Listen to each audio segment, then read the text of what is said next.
good. Like what? Hello, everyone. Ooh, girl. Good afternoon. Well, it's the afternoon where I am.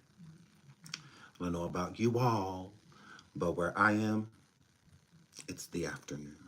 So, good afternoon. Hello. Well, some of y'all are still morning because if you're like 2 hours like me, then it's probably morning where you are. So, good morning. Good morning. Absolutely. What this Fraggle Rock say? Yeah. My mama can't tell me not one story about Africa. My grandma ain't never tell me one story about no motherfucking Africa. I don't know nothing about Africa. All I know is all Africa. Your family is from the swamp. So why would they, not the swamps of Africa, the swamps of Florida? Like this Florida gator right here.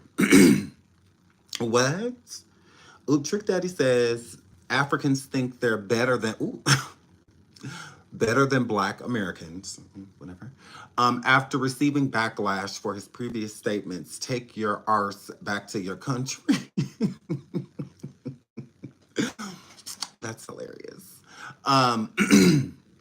He says, I'm from America. They can't deport me. Yeah, he's right. He's from the swamps, you know? I mean, this, swamp bat,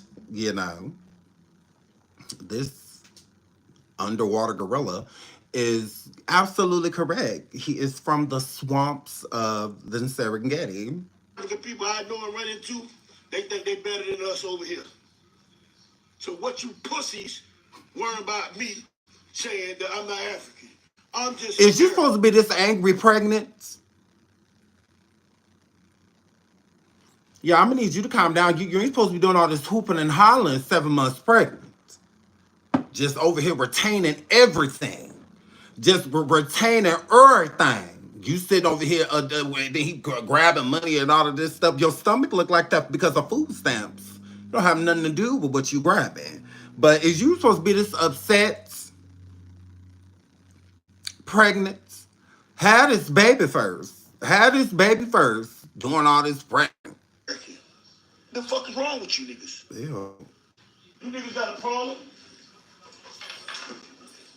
And fuck your motherfucking podcast. Fuck your show, nigga. Oh, okay. Don't bring my motherfucking name up. I don't know you pussies. So I'm not. Bitch, who you talking to? Because I know you ain't talking about me, ho. I know you're not talking about me. Because I'll come down there on that swamp on your ass. Come down there and throw some radios and computers and all of that inside of the swamp. Okay? See how your family lead in. You got your nerve about podcast. Who you talking to? You ugly fucker.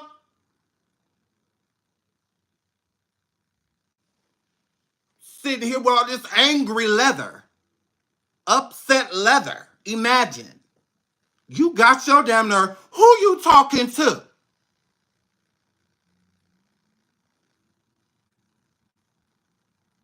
Over here. Oh,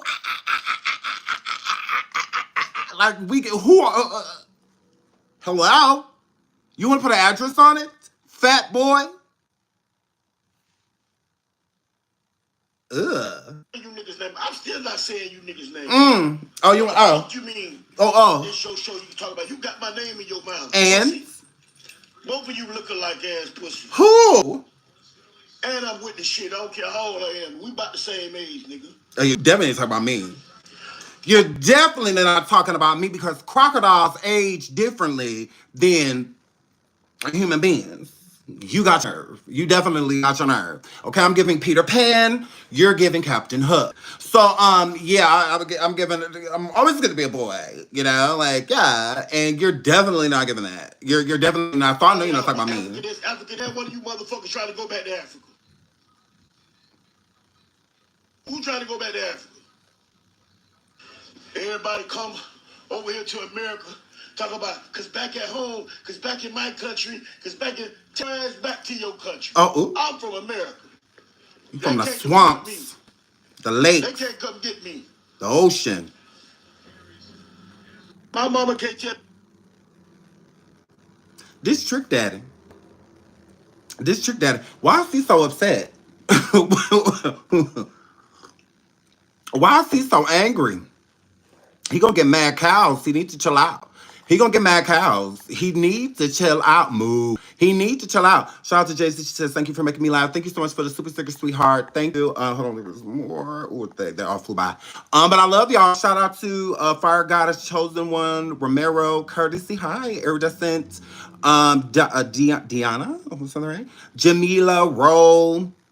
Black Butterfly, Tip West, Adepta, am I saying right? Tammy is Survive, Tamari, and look at here, don't be saying nothing about how I be pronouncing your names. You wanna know why? You wanna know why? Because then nobody tell y'all to come on YouTube and be so fucking creative. Did nobody tell y'all to come over here on YouTube and just name yourselves in a goddamn thing? Now that be y'all. Y'all want to come over here when it's time to create them. Y'all want to get real creative. Y'all want to come over here. Don't at me, at them. I'm like, that's a sentence. Y'all want to come over. Stop playing with me in the comments. But that be y'all like y'all name.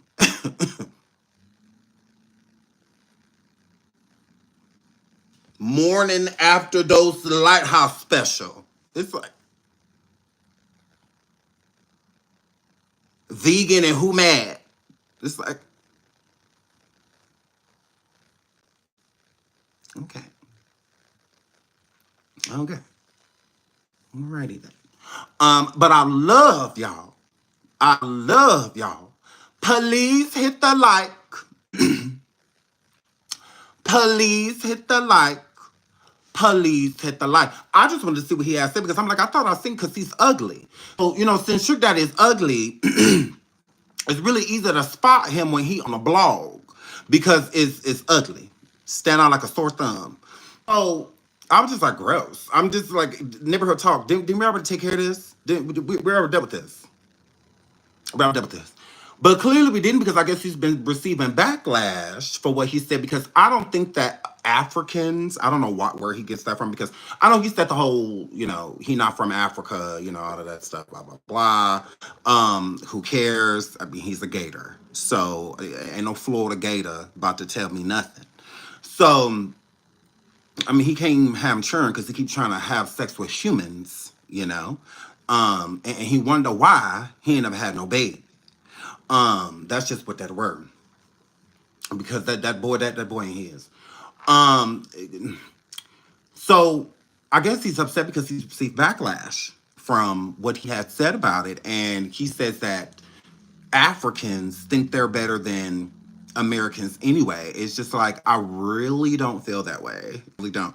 I do feel like Africans a lot of the time carry themselves differently than we do. So I don't feel that way. Like, how can you say that an African person has their nose in the air because they not get it sexy, get it sexy because they don't conduct themselves that way. They don't. They dance, they wind their hips. They do all of that. They express themselves. They just don't do it how people do it here. So, and because the work ethic is completely different from here to there, completely different. My daughter's hair, she is a nurse. I think she's like a LPN or something like that. But she's a nurse and she also conducts her own business, has her business license, does it out of her home. But while she's doing that, she's also over here buying things and collecting things to take back to Africa with her when she goes and visits home. And she sells things while she's there. She does hair there, like all type of. I mean, so their worth ethic to me, I'm like, damn. I'm like, you are hustling because she has bins and bins and bins and bins and bins and stuff inside of her garage, all stacked up, and she mails them off, weekly and sends them back home to her family. And she has like a store and stuff, little. when she gets home, and she'll stay there for like 5 or 6 months, and she'll sell all the stuff that she sent over there, food, all type of stuff, that she sends home, and then she'll do hair and all that stuff while she's there too, and then she'll come back, and when she comes back, starts to hustle all over again. So I'm just like, wow, like that work ethic is something crazy. To watch her and have no idea that she's doing all of these things, but I mean, I'm nosy, so I have questions, when I see something like, oh, what's this? She tells me, I'm just like, wow. And she doesn't do it alone. She has, I think it's a friend. I don't think they're related, but she's from Africa as well, and she does hair too. She does it right along with her. She's also going out and buying the products and stuff that they send back home to sell and all of that. I think it's wonderful. I do, and they do carry themselves differently. They do. They dress sexy at times and stuff like that, but overall they carry themselves differently. So I don't feel like carrying yourself differently, because you could say the same thing about somebody here in America. The girls, how they kick it in Atlanta is differently from how the girls kick it in New York. It's differently how girls kick it in Florida. Now they may have similarities, but overall they do carry themselves differently. Going to California and kicking it with an LA girl versus the going to like Texas and kicking it with a Houston girl, it's going to be different. A lot of things similar, but different. So should the differences mean that the person has their nose in the air? Like, I don't understand that. No, I just think that they carry themselves differently. That's all. But I don't think they think that they're better than us. I'm like, what? What? We live in one of the richest countries in bankrupt countries. I'll say it like this: we live in the freest country. It don't get freer than here. Okay, this is why everybody want to be here. So you get to carry yourself a certain way. Here, it's a free for all. It's a free for all. Africa, not so much. Africa, not so much. The rules are different, so they have to carry themselves differently. If in Africa you could do what I will like America, then I feel like we would have way more similarities. Getting off of an airplane, it wouldn't be much of a culture shock. But since things are so different, leaving here and going to Africa, it can be, like a culture shock because it's so different than what we are used to, So yeah, I don't like that analogy either, because it's just another way of trying to separate us as black people. I would rather embrace people from Africa, and just because you're from Africa does not mean you are black. Africa does not mean black. That's why it's important to go and visit other places and whatnot, because if two white people go to Africa right now and have a baby, what are they having? An African. That's where they're from. It's a place, not a race.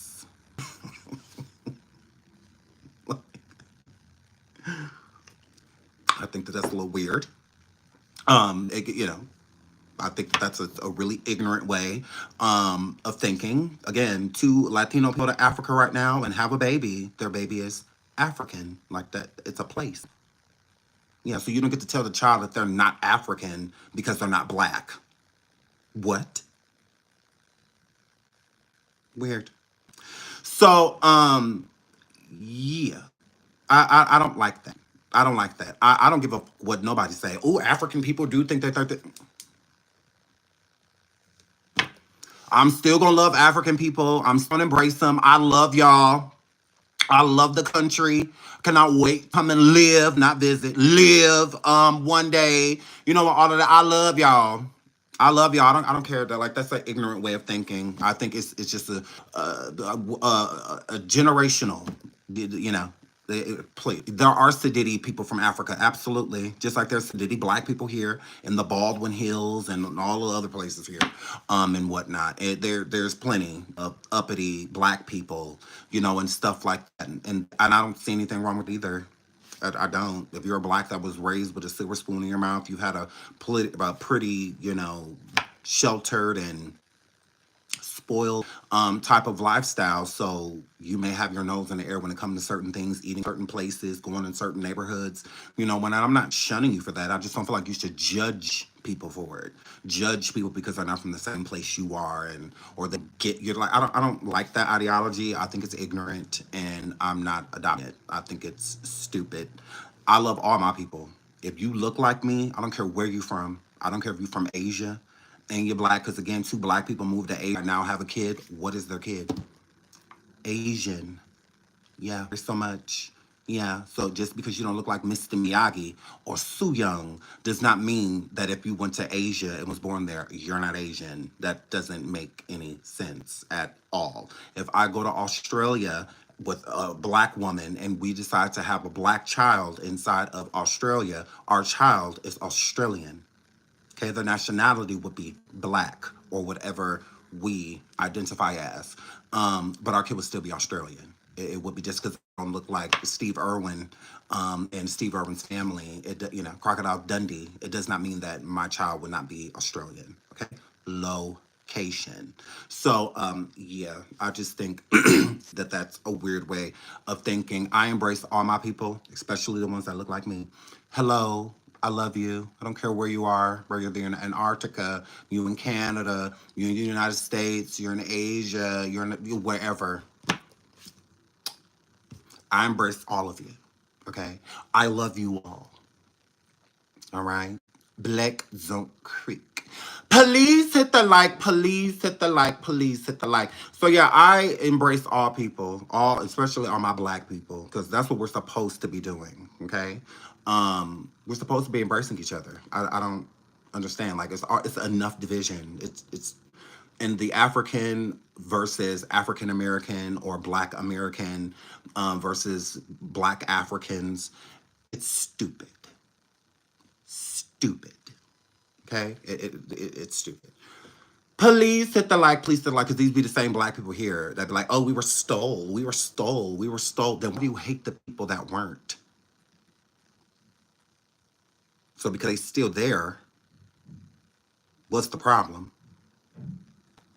Like, it's called narrative. Y'all will use that, use the African, trade or theft or whatever you want to call it. You'll use that, as a reason to explain other things here, like slavery, prejudice, discrimination, segregation. You'll use all of that to explain that. But then when it's time to embrace those actual people, oh, they think they're better than us.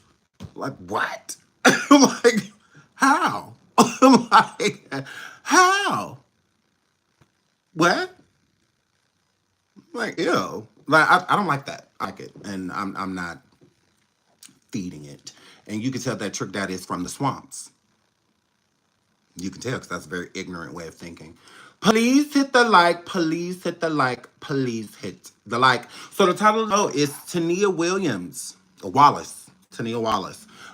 She is one of the, I'm not going to say Diddy accusers. She is a hoe.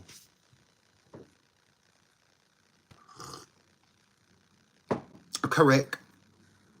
Correct.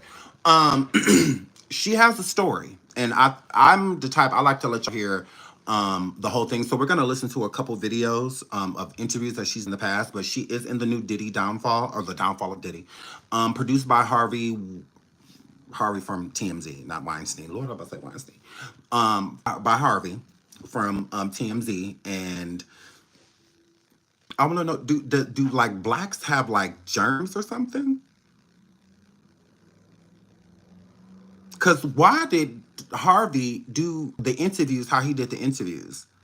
If you got the time to sit there and ask them these questions, why couldn't they be in studio with him? I just found that really weird. I'm like, why not let the team do the interviews if you feel like you don't want to breathe the same air as these blacks? Because I just found that insanely weird. I'm like, why is it like this? Why is he sitting here in a completely different from theirs? But he clearly has time because he's asking them these questions in that real time. So that means that clearly you have the time because you're conducting the interview. or interviews, I should say. So why not just bring them in? Why? I didn't get that. But Ray J speaks, and Tanea is one of the people that speaks as well. And we will get into that. And I want to get into her backstory too, so that people can get to know her. Ooh, not y'all talking about some she an unfit mother. Who I cannot. Y'all saying she an unfit mother. I think she has an interesting story. Hearing the story, I think, makes you understand people better. So I do want to get into that. She's been on YouTube and interviewed with a few people.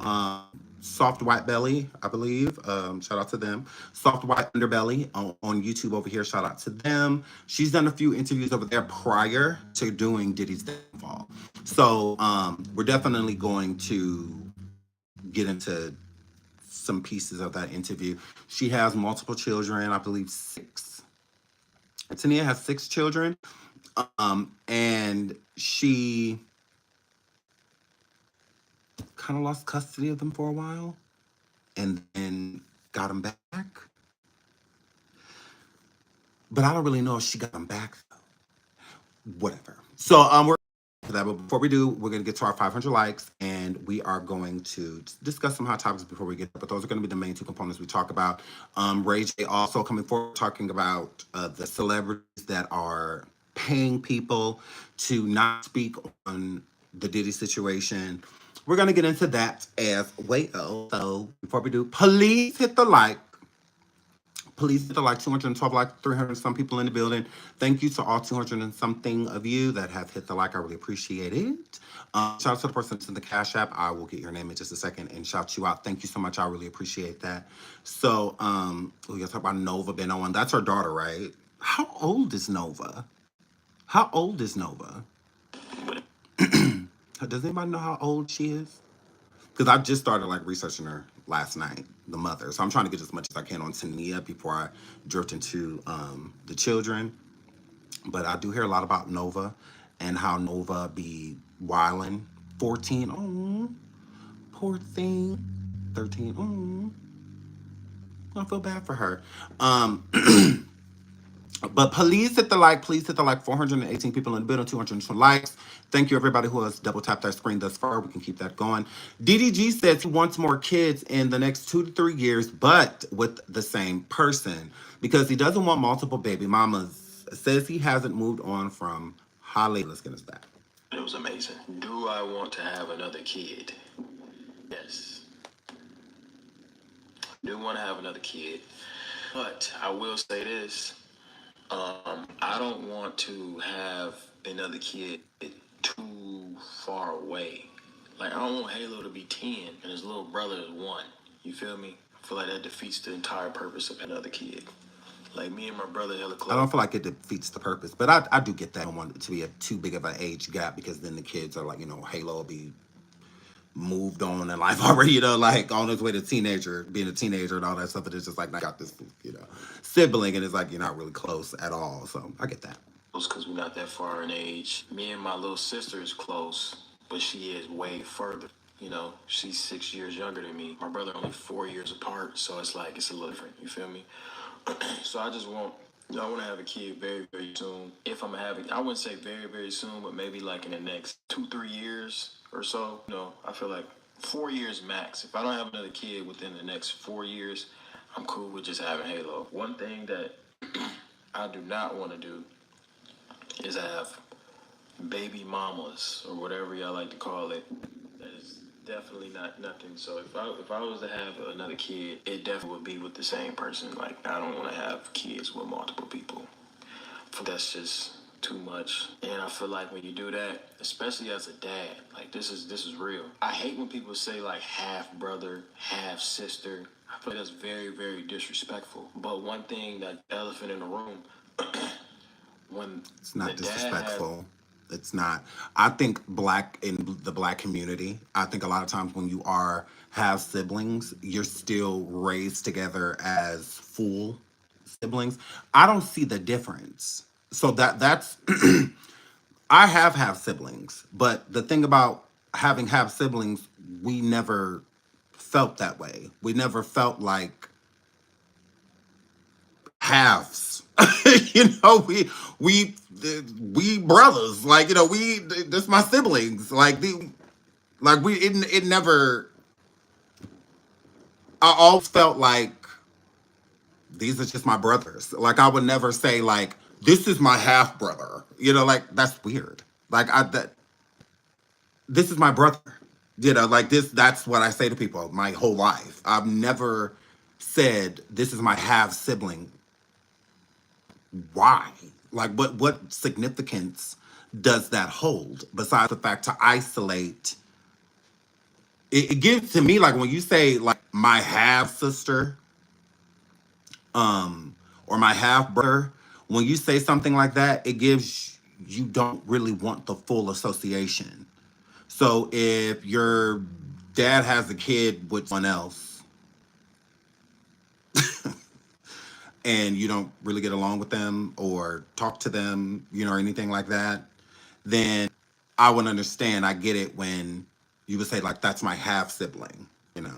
Um, I guess, but like other than that, I didn't say it, and I also didn't hear people say it. Like it was not that I would hear a person say like, you know, that's my half brother or that's my half sister. Um, so yeah, I don't. I just I don't get it. I don't get that. As another kid with another woman, the kid's not as close as the mother having another kid with another man. You get what I'm saying? Because moms is like always, like everybody's gonna be a mama's boy. I know Halo gonna be a mama's boy. I'm a mama's boy too. So if we just had the same dad and not the same mom. That's what I'm trying to explain. So I have a kid. I would like for it to be in the next 4 years, if possible, and definitely by the same person. If not, then I just won't be having another one. I'm perfectly fine with Halo. Like I am. I can live the rest of my life with just Halo as my son. I don't need a kid, but I wouldn't mind having like a daughter. Somebody said, "Have you moved on? Are you ready to date again?" No. I'm not dating. Um, I haven't like moved on, whatever that mean in y'all sense. I'm just really focused. In y'all sense, what does that mean? What does that mean? See, this is when you're starting to piss me off. This is because what it like? Because you don't owe anyone an answer when it comes to your personal life. Because at this point in time, you and Haley are not together. Like y'all not in the story. So I don't. We know you don't. You're not in a new relationship because you haven't displayed that. So and even if like who cares? You know, like who cares? You know, we really don't care about your dating life. A lot of people like him and Haley together because again of Haley, not because of DDG. This is why Haley. What? How many times do y'all hear Haley talk about DDG? She's just did a whole string of interviews and whatnot. She has projects coming out, all of that. When do you hear her talk about him? She don't, because she's the star. When you're the star, you don't have to talk about him. Talk about him for what? She's a star. But when you're not the star, when you're a star adjacent, you can't go nowhere without people bringing her up. You know, because she's the star. You know, she the one who made the relationship. Like honestly, she made it. I just feel like he gave her a new. If the sound is going in and out, refresh. I have full bars and everything on my side, so if it's going in and out, refresh. That's all I can tell you. So, but when it comes to, you know, Haley, I think that this is why she doesn't talk about him because she's trying to move on. So that's what they mean by, you know, because you're like move on to your stand. What do you mean? Like, what are you talking about? Like, what is your standard of moving on? Because the question is for you. So it's like you said you haven't moved on yet. Why not? Because it's weird that these be the same niggas that said that they haven't moved on, but they're not with the woman that they was with because they were cheating. So clearly you moved on a long time ago. This is why I can't follow people like DDG, because he's an idiot, a literal idiot, a high idiot. Like that. That's what I can't get down. Because he could be taking this time to talk about this music he swear he do, this album he swear he got coming out, a project he swear he working on. You know, he say he ain't dating none of the baddie girls and all of that stuff. But okay, well then talk about what you're doing when it comes to them. Why does every time you sound and it's actually pushed around to where the blogs are picking up what you're saying, you're referring to Haley in some way, shape, or form? See, the blog's not picking up you talking about your album or music or whatever, because they don't care about that. That means your music is going nowhere, literally. You're not in blogs and in headlines because your music is fire, because you just dropped a dope track, and no, because you on Billboard, and that. But this is what you swear you're doing. You always swearing that you're working, because again, I haven't moved on. You did, because that's why you're not with Haley. So you tried to move on while still in a relationship with her. Because that's why y'all not together, because you kept cheating on her. You kept stepping outside of the relationship. Because why aren't y'all together? Why? Anything else can be worked out. Yeah. Because if you broke up with Haley, you would be back with her already. No. That's how we know she left you. That's how we know. Because y'all were together already. If it was up to you. Because she's not nowhere saying that she didn't move on. You are. We don't know what Haley doing. Haley keeps her life pretty private. It's private, you know, and I think you've done a lot of damage, you know, out here in these streets. And you know, I think that Haley has love for you, but each day it's running out. It's getting lower and lower and lower and lower. Because of the things you kept hurting her is what it was giving. You wanted to be a boy, you know, and now you realize it's family over everything. Now that you done been out here being able to explore and sleep with it, whatever female you want to, you know, and all of that, you know, just to get back into a relationship with Haley and do the same thing. That's why she's not with you. That's why y'all not together now. It's definitely cheating, because yeah, it was announced a lot. Ruby, Rose, all type of other people that you were allegedly stepping out with her on DMs, up being exposed. All you've embarrassed a girl on numerous occasions. It's the cheating. That's why y'all not together. It's that simple. So It's on work. That's what I be trying to explain to y'all. Like, I didn't link with probably this week. I didn't link with 3 girls, right? For work purposes, you feel me? And I go on TikTok and I see y'all edits like I'm dating this girl, and it's like, damn, like y'all don't even know I'm just working, bro. Like that's it. You feel me? So then talk about it. Talk about it. Talk about it. You don't talk. You want to talk about Haley. You want to talk about you ain't moved on and all of this. Like, I know people be weird with me on the internet and how big and how popular my relationship was or is or whatever, and you know, y'all kind of grouped me with a bunch of folks, but it was amazing. Do I want to have another kid? yeah. So just leave Haley alone. That's all I'm saying. You know, leave the girl alone. She's been through enough. I love Haley. I do. That's my girl, and I just want her to be happy. And I think at one point in time he made her happy. He don't no more. Leave her alone. Like, the best way to show you love somebody sometimes is to let them go. Is to let them go. That's being a real man. A real man is allowing a woman to have the man that she's looking for, because you aren't him. You don't want to be him. You don't want to be a stand-up man and be in this relationship and be faithful to her. You don't want to do that. You want her though. See, it's the not wanting her to be with somebody else. That be the whole thing. Y'all hold these women and bind these women into the relationships with y'all because y'all don't want to see nobody else enjoy this good person. You don't want them to reap any of these benefits, you know, and stuff like that and whatnot. You don't want them to. Not at all. So I don't get why y'all just don't, you know, just let her go. Show her you love her. You go grow, do your thing, let her grow and go do her thing. You know, like Future. I feel like he would have kept latching on to Sierra if Sierra didn't break free and go out there and find and let a man come love on her how she deserves, you know, and whatnot, you know, because she kept wasting her time and popping out more kids by him and all of that stuff for what? For something that's not going to work out. It's not going to work out. So let him go. That's how relationships become toxic and abusive, and you taking people through stuff that they don't have to go through. All because you don't want to grow up. You're not ready. You still want to be out here in your F-boy ish. You still want to be out here kicking it with your homeboys, effing on females at this club, that club, or, you know, sleeping with 2, 3 girls in one night. All this. You still want to do all of that, but then you want to come home and Halo and Haley's there waiting. And you know, because if she does anything, then it's like, oh my god, how could she?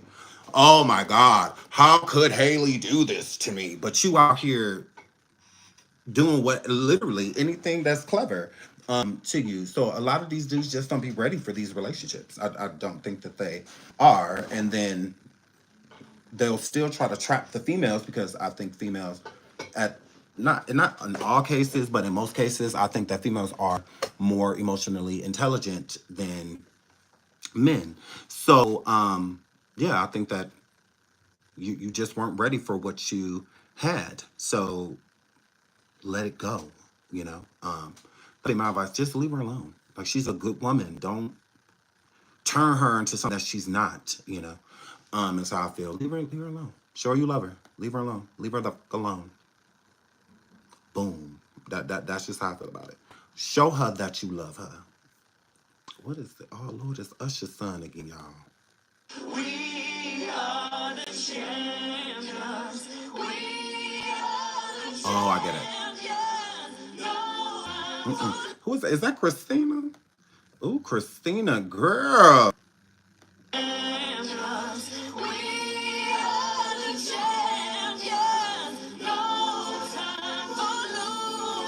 Christina, girl. You always some mouth this wide. Always somewhere mouth this wide. Girl, please hit the like. Please hit the like. Please hit the like. 305 likes, 566 people in the building. Thank you so much for being here. Please hit the like. Please hit the like. Please hit the like. So, I don't know what that was. Moving right along. Let's jump into Tanea and Ray J. Let's talk Ray J first. Ray J, first of all, he came at Jamal. Let's get into that, Jamal Bryant. And said that Jamal Bryant basically better not release the interview that he had just, I guess, one that they either did before or recently. Ray J sends a message to Pastor Jamal Bryant to not air their interview. Says the way he was treated was unsafe and illegal. If you don't, it's gonna be a problem. What? Love for Pastor Bryant. Shout out to Jamal Bryant. Shout out to Von Alvarez. But if y'all play that interview, he gets snatched off the pulpit. Don't play the interview. It's not clear. It was out of bounds. Me and Pastor Bryant need to talk because the way I was treated was dirty and illegal. What? And I don't like it. And I don't want nobody to play that fucking interview. Or if you from the church or not, like be respectful and do people right. Don't call people out their name and don't make people feel like they're not safe in a place without they were safe. I'm telling you right now.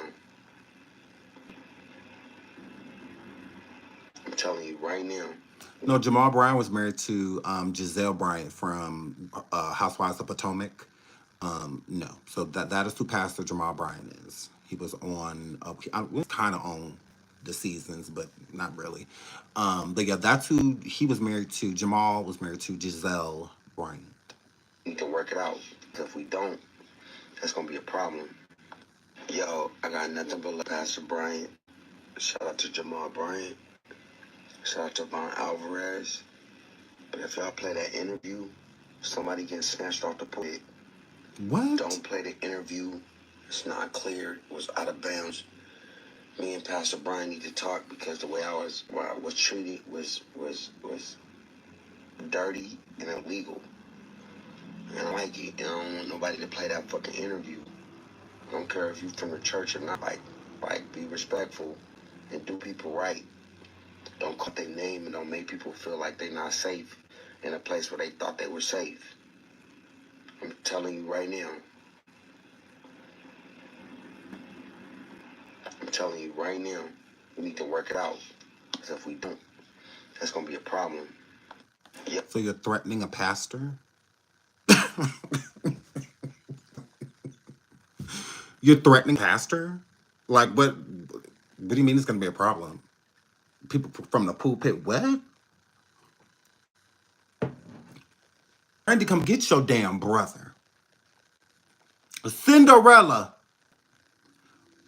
Brandy, come get your best friend.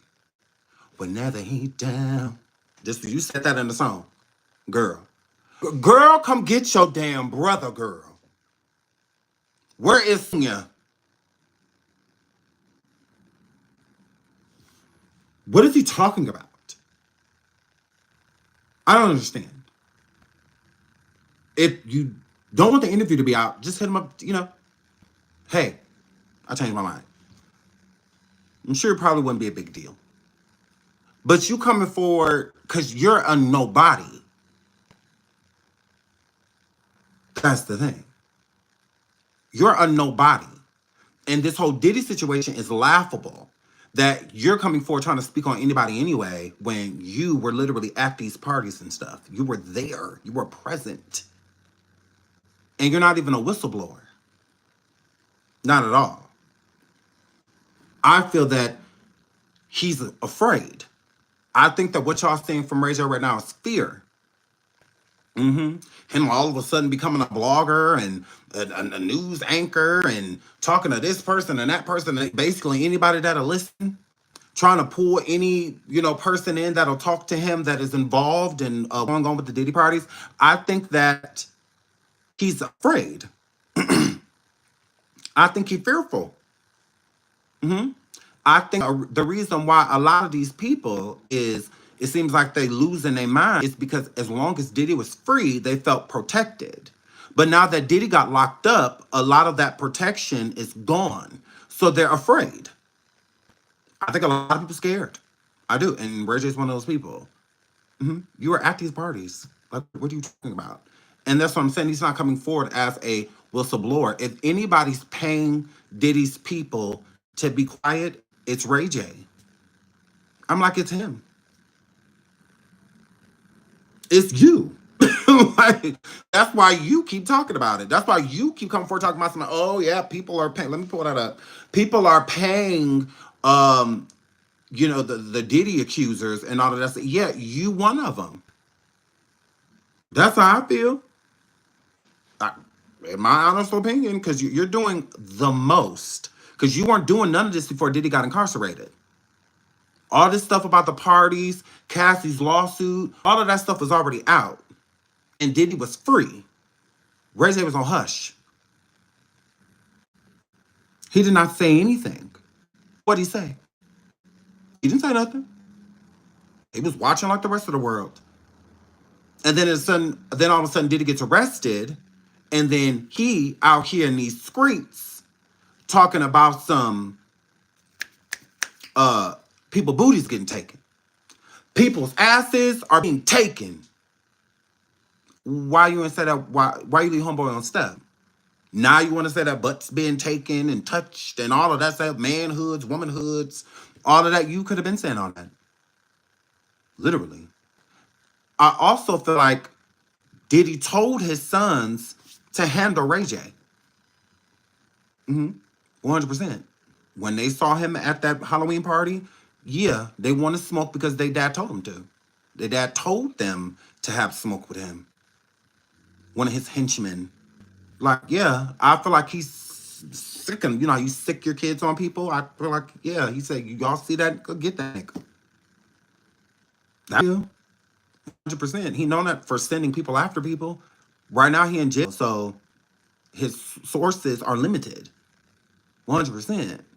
They just punks. That's all. But yeah, I don't see him not saying that. We hear things just like he hear things. So I'm sure they're telling, oh yeah, Ray J out here wilding. He out here saying this and that and blah blah this and blah blah that. Yeah, and then Ray J comes and says this on the downfall of Ray J alleges that celebrities are paying victims to keep quiet about their involvement in Diddy's freak-offs. Claims people have called him personally. I don't know why I just said that, but so what? Now they'll be mad, but come and get me. See, he don't know why he just said that. Why he said these things, because he is involved. He's part of Diddy's entourage. He's part of the people that were doing all of these things, that were associating himself with the likes of people he shouldn't be, allegedly having sex with unconscious and underage. Girl. Is paying victims to keep their name out of it.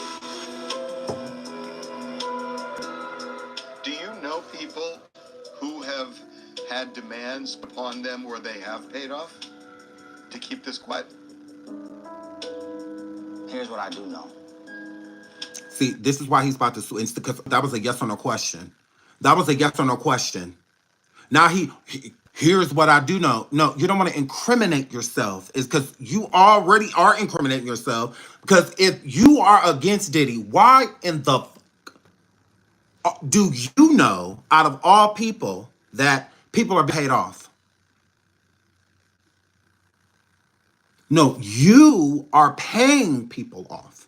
It's what it's giving. You want to talk to these people to get your name out of it. You want to talk to certain victims and whatnot because you done did so much and you was at those parties just as high as everybody else and don't remember a lot of the victims. You don't remember them. So, okay, if you talking to, if they said that, hey, you did something to me, or when I was at this party, blah, blah, blah, you slept with me too, you know what? It's more so for himself because he's involved 100%. People do catch and kills a day. And a catch and kill, I don't know if, of course you know, but for the regular world, somebody has the truth, somebody pays you to keep it quiet, and hopefully that money that you got paid secures your happiness. An assassin is what that catch and kill is what he said. Okay? So he said that there's plenty of people, you know, that do it, that'll pay somebody that has the truth, and somebody will basically go and kill them. So, but he's not explaining it like that. He's not trying to dial it up. No, he said catch and Kill. Catch and Kill. That is literal. That is literal. So, with that being said, who is doing these catches? And because this is the whole purpose of bringing it out and to bring it out about Diddy. So there's no reason for him to watch what he says and think, for what? Watch what you say for what? Because why are you here? Because he tries to make it seem like he's against Diddy, because to do the downfall of Diddy, you got to be against him. It's not a place to where you can protect him or support him. This is to talk about him down and the people that know the things about him that can take him down. The insiders, the people that have experienced these things and been there, like Tanea, Ray J, like they've been to these parties, you know, and whatnot. But Ray J to me is like actually a part of the criminal organization. So it's like he's trying to protect Diddy at the same time and trying to out him too. It doesn't make any sense. It's very confusing. Ray J's energy is all over the place. He is a idiot, literally. While you watch the lie continue to succeed. I want you to make sure I understand you. What you're saying is what? That you know people who have been approached by women, men, whatever, who have said, give me money and I won't talk? Here's the other way around that, Harvey. Why not just answer the question? It is a yes or no question. And Harvey explained it perfectly. So you know people that have done that, you know, will pay people to do that. Here, Harvey, no, answer the question. It's a yes or no. Like, literally, like, who do all of that? Why, just like, get off the fence. Like, so what are you straddling for? You've already made up your mind. You're here. So with you being here, it's to, basically expose Diddy. But it's like you keep going back and forth because you're involved. So you're trying to be careful with what you say because you are here so that people won't look at you. You're here. Look over here. Look over here. See, I'm not in support of Diddy. You may have been to all of these parties and all that stuff, but yeah, no. I'm team against him. But at the same time, since there is guilt, you may need that same person's protection. So he may need Diddy's protection in trying to isolate and expose him. So he's playing all sides at this point in time. Like that's why it comes off as gibberish. It doesn't even make sense. It's like you're an idiot. I'll give you money. Please don't talk. You are a well-connected guy. I'll give you money. Please don't talk. He stated at the beginning that it's catching KILL. So are you paying the victor self, or is somebody else giving someone money to go silence the victims for y'all? Because if you have no involvement, then it's easy to say that. Like, I have involvement in any of this stuff. So if Harvey sat me down and asked me the same question, and I may have been around these people, I get to be honest and say, like, yeah, I have heard of people paying for people's silence, or I have been approached by people to be paid for silence, and whatnot. He ain't saying none of that stuff because he don't want to incriminate himself because he's involved. Do you know that what you just described, is that going on now? Yes. Please hit the like, please hit the like, please hit the like. So he finally answered a yes or no question, because that's what it was. And he said yes, that there are people, that he do know that there are people that are going around paying people for silence. Now, he didn't specify, but that's why I don't understand why he's here. I really don't get it. They want to talk to me. They want to talk to me about what happened to them.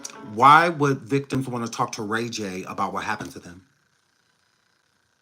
If I was a victim of Diddy's parties, or just a victim of Diddy's at all, I don't want to talk to him. I don't talk to him. Talk to you for what? What do I want to talk to you for? Who the fuck is Ray J? Now, I see Ray J was a victim, like that. He's not. What would a person want to talk to Ray J for? Please hit the like, please hit the like, please the like. I'm just trying to wrap my brain around that. Why would a victim be reaching out to Ray J? I could see a victim reaching out to Harvey. I could see a victim, hell, even reaching out to me. Somebody that is going to protect them, that is team no Diddy. He's not that. He still basically would have just been partying with Diddy kids if they wasn't trying to jump on him. He's an idiot. So why would anybody want to talk to you like to him about SA for? That don't even make sense. They call me. They feel like they can trust me. Wait a minute. Calling you for what? Calling you for what? Because they want to tell me about certain things that happen with them and me. What? I'm right there with Harvey. When Harvey says, what are they calling you for? Like, what? Because you could say even Harvey was getting a little frustrated. Like, because what would a victim want to call you for? Like, why? I get victims probably want to talk to someone about what happened or happening, but Rhonda, thank you. This is why I feel like he was mad trying to get at Jaguar and cuss Jaguar, because they're like one and the same at this point. Like one and the same at this point. And it's a shame because Ray J has way more credibility than Jaguar will ever have. But it is at this point in time, given like mental illness, at this time, Ray J. Like it really is. Do anything for clout. Those Ray-Bans and none of that stuff, the businesses, the practices and stuff, you have all of this down. Love and Flip Flop is gross. Nobody is featuring it. Anything like that is like, what is this? What is this? This is crazy. This is crazy. Ray, I want to make sure I understand this. Are these high-profile people calling you because they've had some affiliation with Diddy that they don't want to come out, and they think you might be the vessel for it coming out? Is that what you're saying? Yes. That's exactly what I'm saying. And I don't even know why I just said it, but I said it, so what? You don't know why you said that? You don't know why you said that? Because there's nothing to fear, because why would you be here? See, this isn't Ray J being afraid of Diddy or anybody like that. Ray J is afraid of the victims. That is what he's scared of. This is what this is. It's not like Ray J doesn't have a real story and whatnot. It's like, but it's like you're giving paranoid, delusional, like that is what you're giving. That's what I'm saying. That's what's reminding me of Jaguar. You know, because she's mentally ill, so that's why she over there doing, you know, just shit is crazy. When it comes to Ray J is not crazy. He's an idiot, but he ain't crazy, you know. And Ray J is credible, you know. He is, but he's not saying nothing though. If you look at all of the stuff that Ray J has been saying since Diddy has been incarcerated, even talking about people butts getting taken, this and that, and da da da da da da, none of it makes sense. It's just random rambling. Is what it is. He ain't came out with like and said an actual story. I know that this happened. I was there when this happened. This person is my friend in the industry, and this happened to them. They said while they're like, there's nothing of substance that Ray J is saying, because I think Ray J is right out there and he's fishing. He is afraid of the victims. I think this is why he's trying to be relatable to the victims. I do not believe that victims are calling him and contacting him in the regard of him trying to seek justice for them, because that's usually what a victim will reach out to a person for. Or they can identify with what you're going through. Ray J, as far as we know, he ain't been S8 or anything like that. Like none of that. So again, what would a victim be reaching out to you for? There would be no purpose for it. He don't have no hotline or nothing like that for victims to call in and stuff like that. There'd be no like he really inserting himself in something that has nothing to do with him. He ain't been listed in no lawsuits or anything, and I think that that's what he's fearful of. He's trying to get ahead of the stories. He's trying to get ahead of the victims by linking with them, picking their brain and whatnot, and you know, kind of taking it from there and whatnot. Do you think he was? I said when he was young too, possibly, possibly, um, possibly. But it's the same thing with Chris Stokes. When all of the stuff was going down with Chris Stokes, Ray J was listed as one of the people something happened to. Us, Bow Wow, Chris Brown, many others that were listed, and Ray J shunned it. He shunned it. He ignored it. He acted like it didn't matter because he wasn't involved. If any was a victim with this story, he's the predator. With Diddy, he's the predator. So with a different type of involvement. It's a different type of involvement. Because Chris Stokes been taking people booties and you know and all of that too. Why he ain't never said that about Chris? He ain't come forward saying nothing negative about Chris Stokes. No, he did not. Chris Stokes was had some even a lot to do with his career, even popping off in the beginning.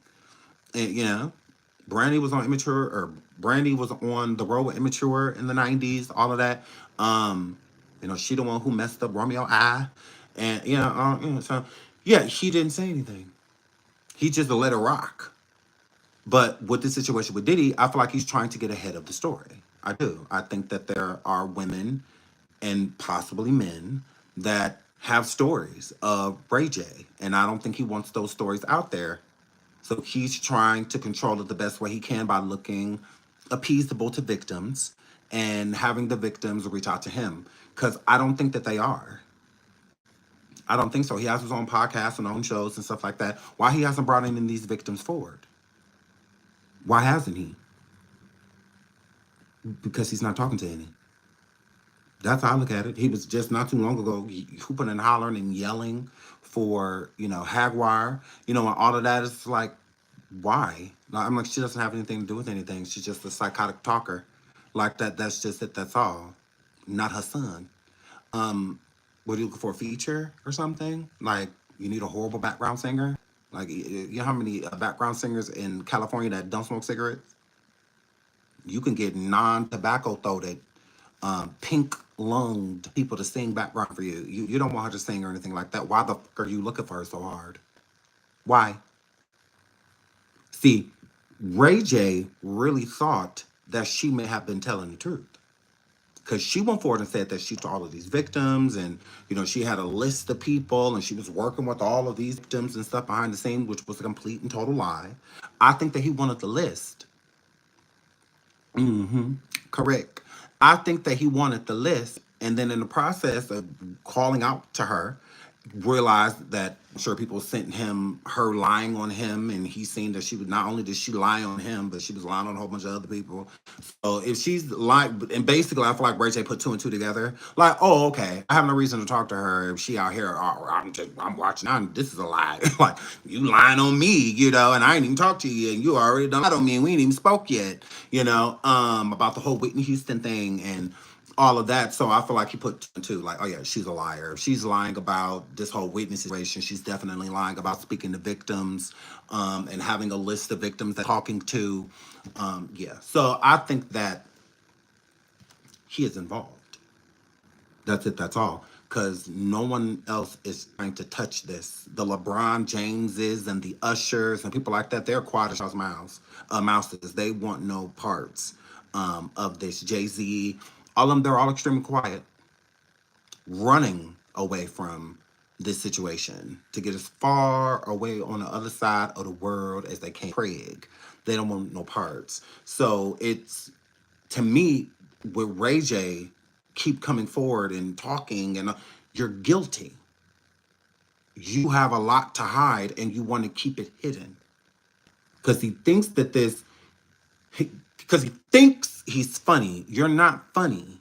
This is a serious situation. No comedy is needed. We don't need a comic relief or anything like that and whatnot. Like, you're a fucking joke to try to link yourself with these people that may have been SA'd and whatnot by this men and others. And you keep trying to come in and throw a knee slapper in there. And like when he was live, people are being taken and all this. Like, this is not funny. Like, this is, it's nothing to laugh about. Like, you're a fucking joke, And even Brandy, that's why I keep asking where she's at, because she has even ostracized Ray J. She does not speak to him. She has not invited him to any of the events. He even said it on an interview as of recently. 100%. See how Nikki treated him? Yes, I remember when he was on IG with Nikki. I think he's scared. I think he's afraid. And even Nikki was just like, boy, like this is not nothing to play with. Like, it's not a laughing matter. It's not a joke. This is not a game. You know. So yeah, I think that that's how he looks at it. This is just a big game to him because he's scared. I think he is. You know, just whatever. Moving right along. So let's get into Tanea. Tanea went on to this documentary as well, and this is her. And she talks about who she allegedly saw at the Diddy freak off party, and I'm just gonna let her speak for herself because this is a lot. I am a singer-songwriter, and I was at I believe to be one of P. Diddy's freak-offs. 2018, I went to this freak-off. I looked to the right of me, and in the corner, I'm looking like, are those midgets? Because it's people over them. Like, it's people trying to hide what they're doing. They're all huddled up. So I'm like, what is that? But no, they weren't. They were little people. And, I don't want to say too much. They were little people. So use your common sense. Dressed up like little Juku Barbies, red lipstick, looking like real sexy, revealing, like, cute. So I'm like, what the hell? What were the little people doing? Getting covered up, just trying to cover up what they were doing. Just, I don't know, like being admired, being hid, something. But it's like, what are they doing here? Because this is a grown party. Are you talking about? I'm just stuck on midgets because it's like Little people like being called little people. They don't like the M word. And were they little people or were they kids? Because it's a difference. It's a difference. Adults who are little people, or are you talking about mothers? Am I gonna get in trouble? I don't want to say I witnessed any of that crazy stuff, but we all have common sense. Little people that's not supposed to be there. You're talking about Again. Little people, or were they like little? Because you could be a child little person. So was it like? See, y'all keep saying children. Y'all was here, so she is not something. We need her to say that. Now, I don't need you to say it. I want to hear her say it. You weren't at the party. She was. I wasn't at the party. I wasn't there.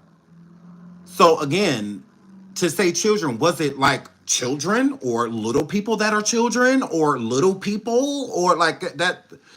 That's because that's help me help you because that underage people.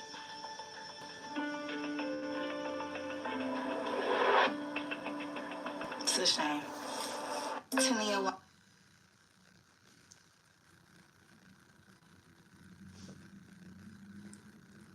are you sure it was children? Because I'm still not sure. I let's listen again. Wallace. I am a singer-songwriter, and I was at one of, I believe to be one of P. Diddy's freak-offs. 2018. How could okay? Chosen says she doesn't want to associate herself being at an ex party with a child. Then why talk about it?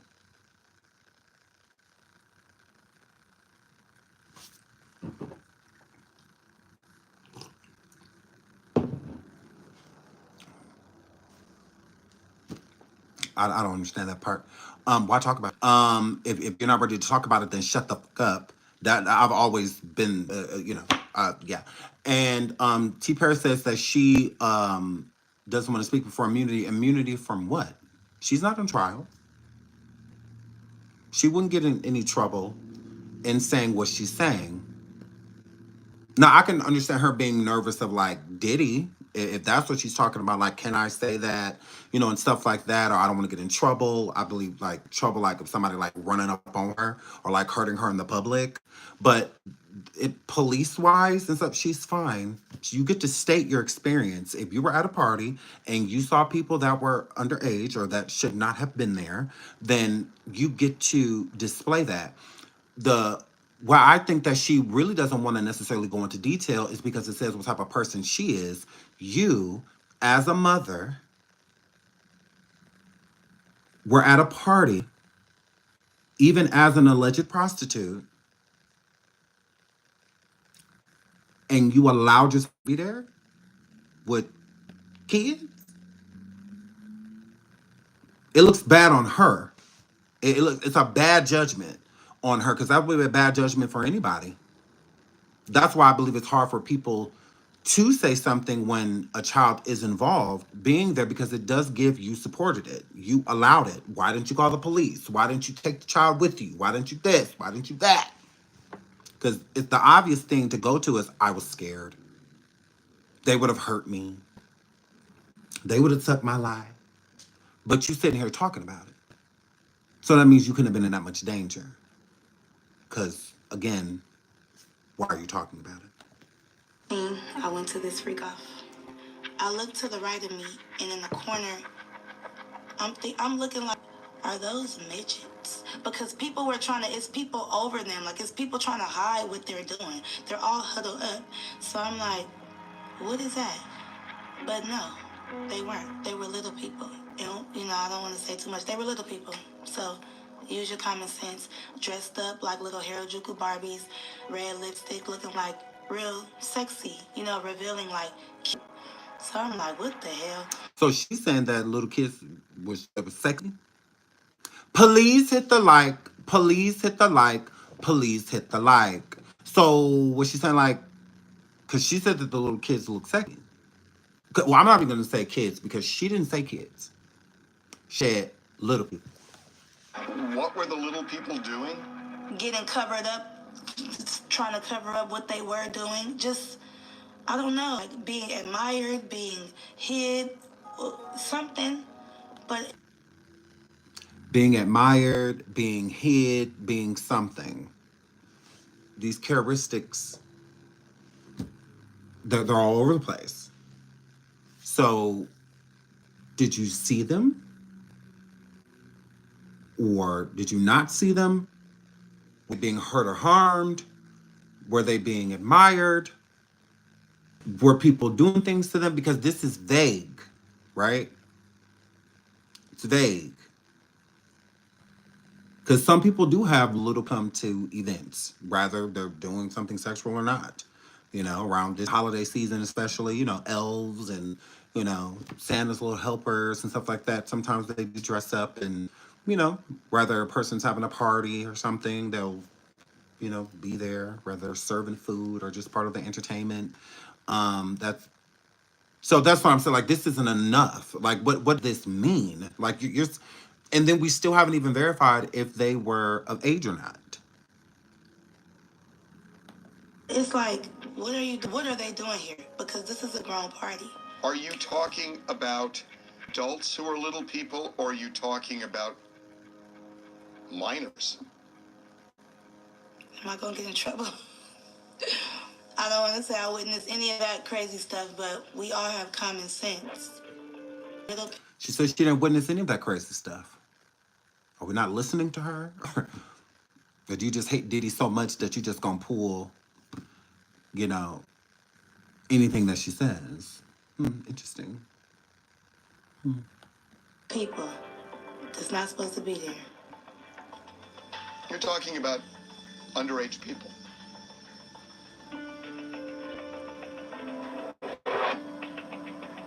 It's a shame. He said, are you talking about underage people? She said, it's a shame.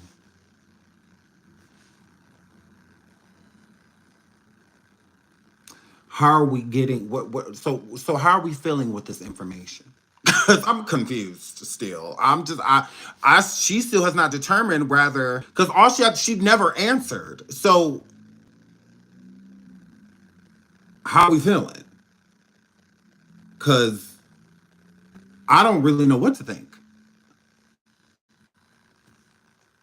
I don't want to say that it's not, you know, kids. I don't want to say that. But I'm not going to say it is because she didn't. She didn't say that it was children. Yep, it was people that weren't supposed to be there. It was people that weren't supposed to. Well, who was that? Who was that? Who ain't supposed to be there? There's a lot of people ain't supposed to be there. Were you talking about, was it his kids? Was it, are they not kids? Or were they little people? Were they little people that are kids? That, you know, but they're kids, but they are little people. Or were they... I do not know. I do not know, but let's get into a little bit more of her background. Let's get into, so she did an interview a couple years back. NFL player. And she states how she was a sugar baby.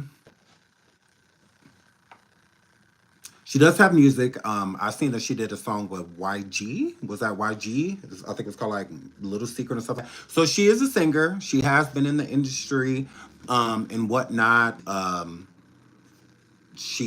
know when she was 15 years old, she moved out of her mother's house and ended up being in the streets, working in the streets, being one of, you know, those girls of the night in the streets, and eventually evolving that into having a singing career and having children and stuff along the way. So she's had a very tumultuous life. She has. So we're going to listen a little bit to that. Shout out to Soft White Underbelly. And then we'll just, you know, switch it up. All right, Tanea. Tanea, where'd you grow up? Where are you from originally? I'm from LA, West Adams District. And Please hit the like, please hit the like, please hit the like. just all over the West Side, but that's where I first grew up, West Adams District. Tell me about your family. My family, I grew up in a... Interview, I think it was from last year. Yeah, from last year. It was my mom and my stepdad. My dad was in jail like all my life, out of jail. So because my mom had me young at the age of 15, and my dad was always in jail, she was like a single mom until she met my stepdad. And I guess we were a happy family, but me, personally, I felt like it wasn't really no love for my mom because I don't know if she didn't like me because of my dad. And this is real shit. Like, I know we hear it a lot, but she just looked at me like, you better turn out to be like your dad. And she was very strict. So, growing up in a strict household, you rebel.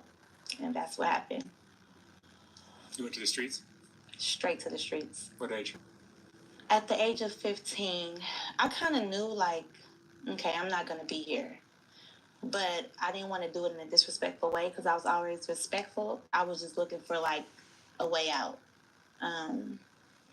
So I met a friend, and she was my best friend at the time. And she knew what I was going through with my mom and my stepdad. And I just felt like, my mom was settling for less with my stepdad. So I'm like, you're always worried about him, da-da-da-da. I don't need to be here. And So she felt like her mom was always worried about her stepdad and whatnot. It sounds like she got that natural. Like it seems as if she does the same thing to her children, too. But let's keep listening. I told my stepdad, and then my best friend was like, you should just leave. And I'm like, I know, huh? So I ran away. And when I ran away, my whole life just changed. But I lost my virginity first, and then I ran away. So they think I ran away because they were saying, I'm going to get a little vulgar. Oh, you got some dick? You feel like you can leave now? Like you feel like you grown now? So from who? Because she said that she lost her virginity before she left. So that means, well, who it? Is like, did your stepfather? Because I'm confused. And because how did they even know? Because she said before, she made it a point to make it distinctive to say that I lost my virginity before I left. She said she ran away at 15. So if she ran away at 15, then that means before the age of 15 or 15, she lost her virginity. To who? If you were a virgin while staying there, who you lose to? I mean, that's where my mind goes to. And she also has a taste for this man and stating how her mother always puts him before her. So, here. And I'm like, no, y'all don't want me here anyway, that drag. So I left, and I just started like... Thank you, Odetta. She says, hey, Davey, keep up the great content. Thank you so much for the super sticker. I really appreciate it. Thank you. Thank you, love. Mwah. Thank you so much. Making money, doing whatever I had to do because I had to survive. Man, what, working the streets? That and whatever I could get my hands on as far as money, stealing, finessing, whatever. You learn how to play men. Exactly. Really fast. And it's like, okay, so when people see you in the street, they kind of get an idea like, oh, this girl ain't got no money, so you want to make some money, or you... My people are coming in like saying like the N-word, agate, stuff like that. Like, let them rock. If they're getting like being annoying and stuff, just let them be annoying because it just makes the whole chat look like a bunch of deleted messages and whatnot. And it's so a lot like the person that just said, "Oh, I'm out. You're making her look like a monster." Who cares? Like, that person didn't need to be timed out or blocked. They said that they were leaving. Let them. So just y'all real trigger happy today. Just let these people rock because it don't bother me. I ain't said a word, but yeah, just let them rock. Y'all a little trigger happy.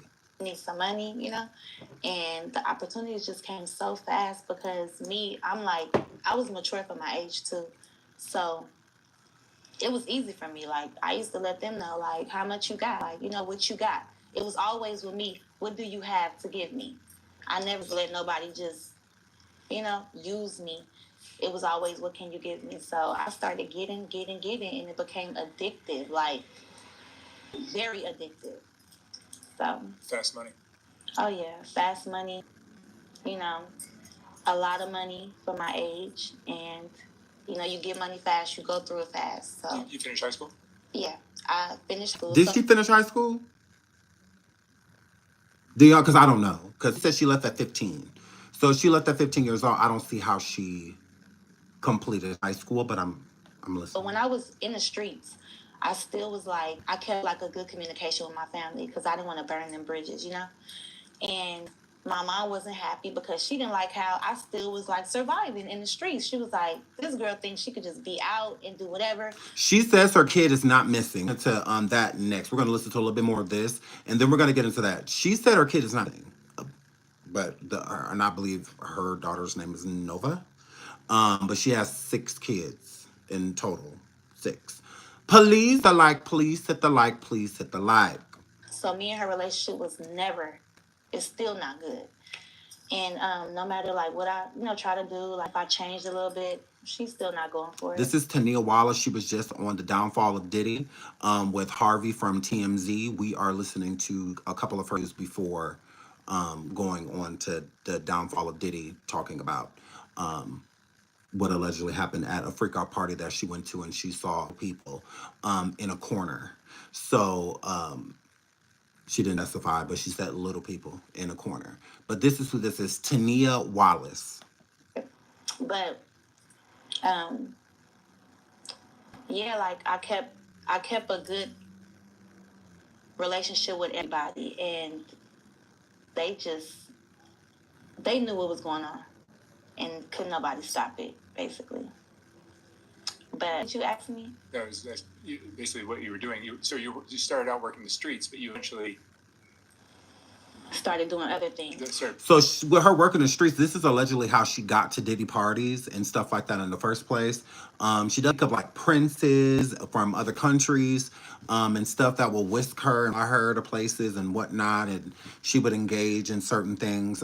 So this is how she, not her being an artist is what got her around Diddy and people like that, but she does talk about how, I guess, one of the princes that she was doing things for sexually was linking her up with Diddy so that I guess he could produce her.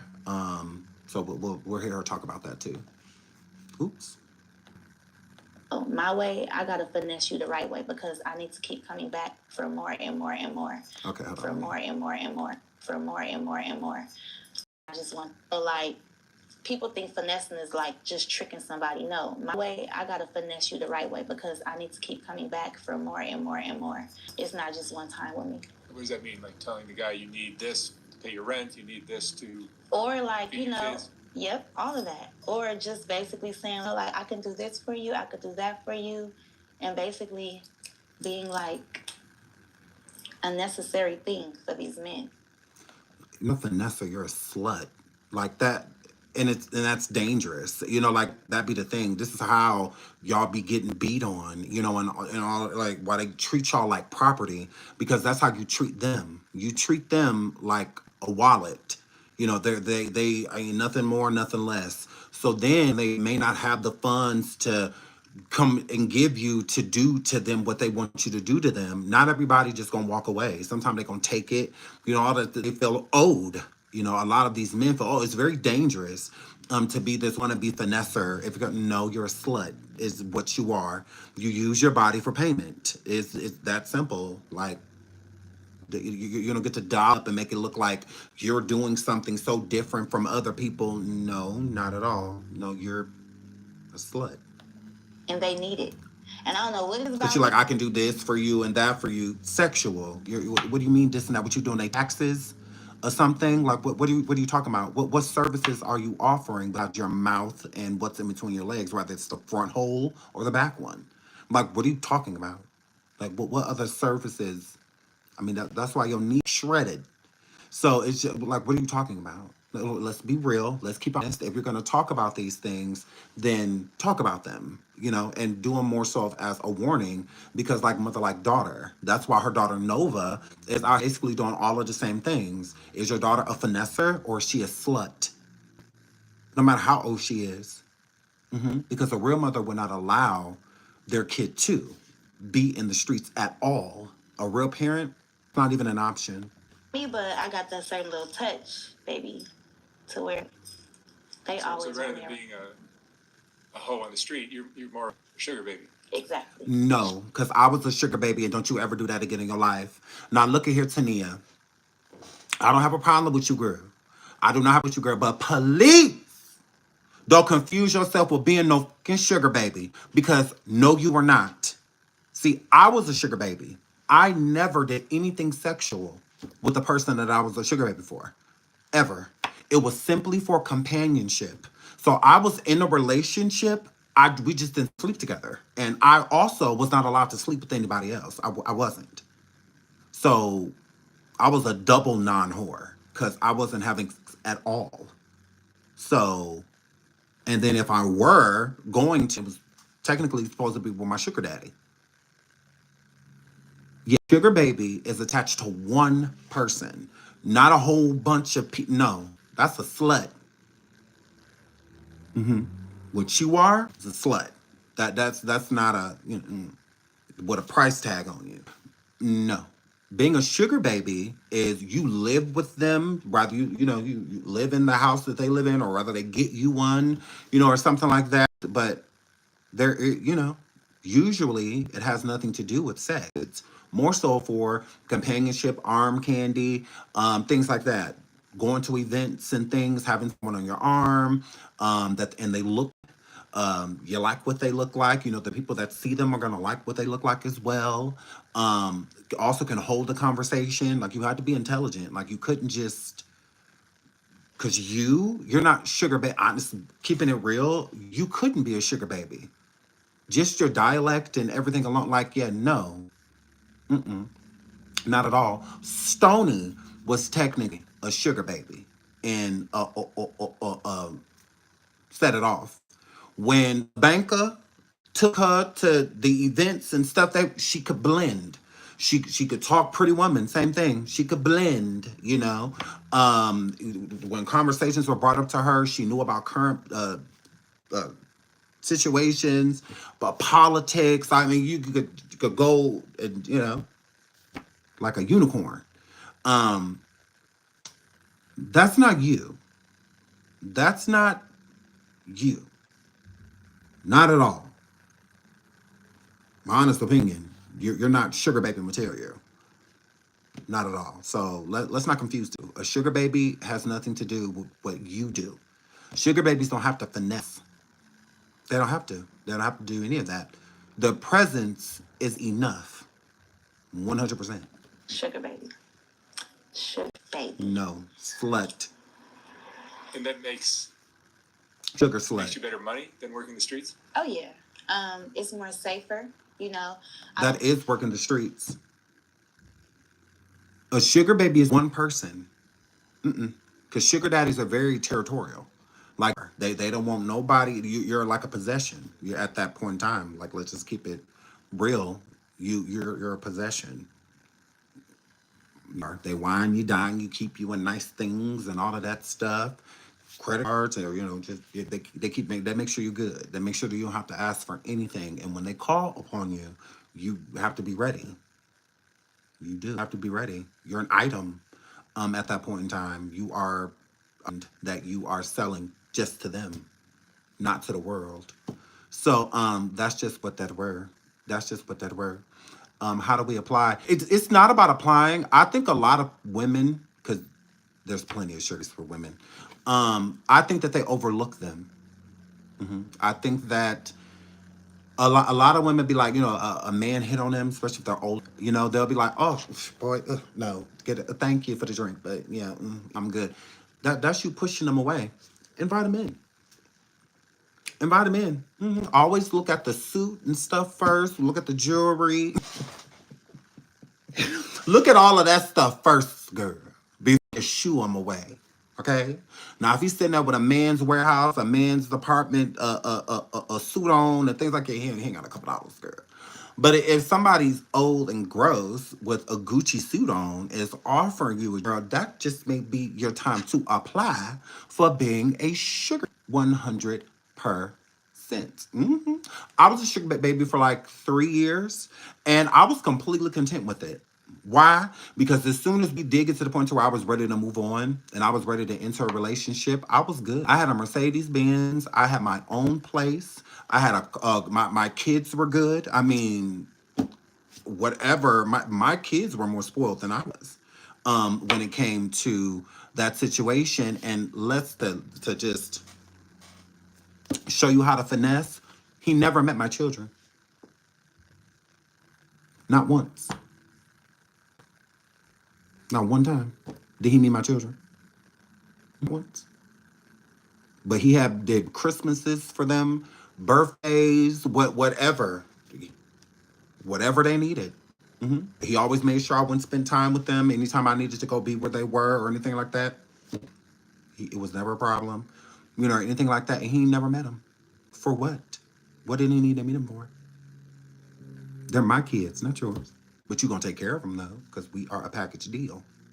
So that's just what that was. But yeah, you never met him. Not one time.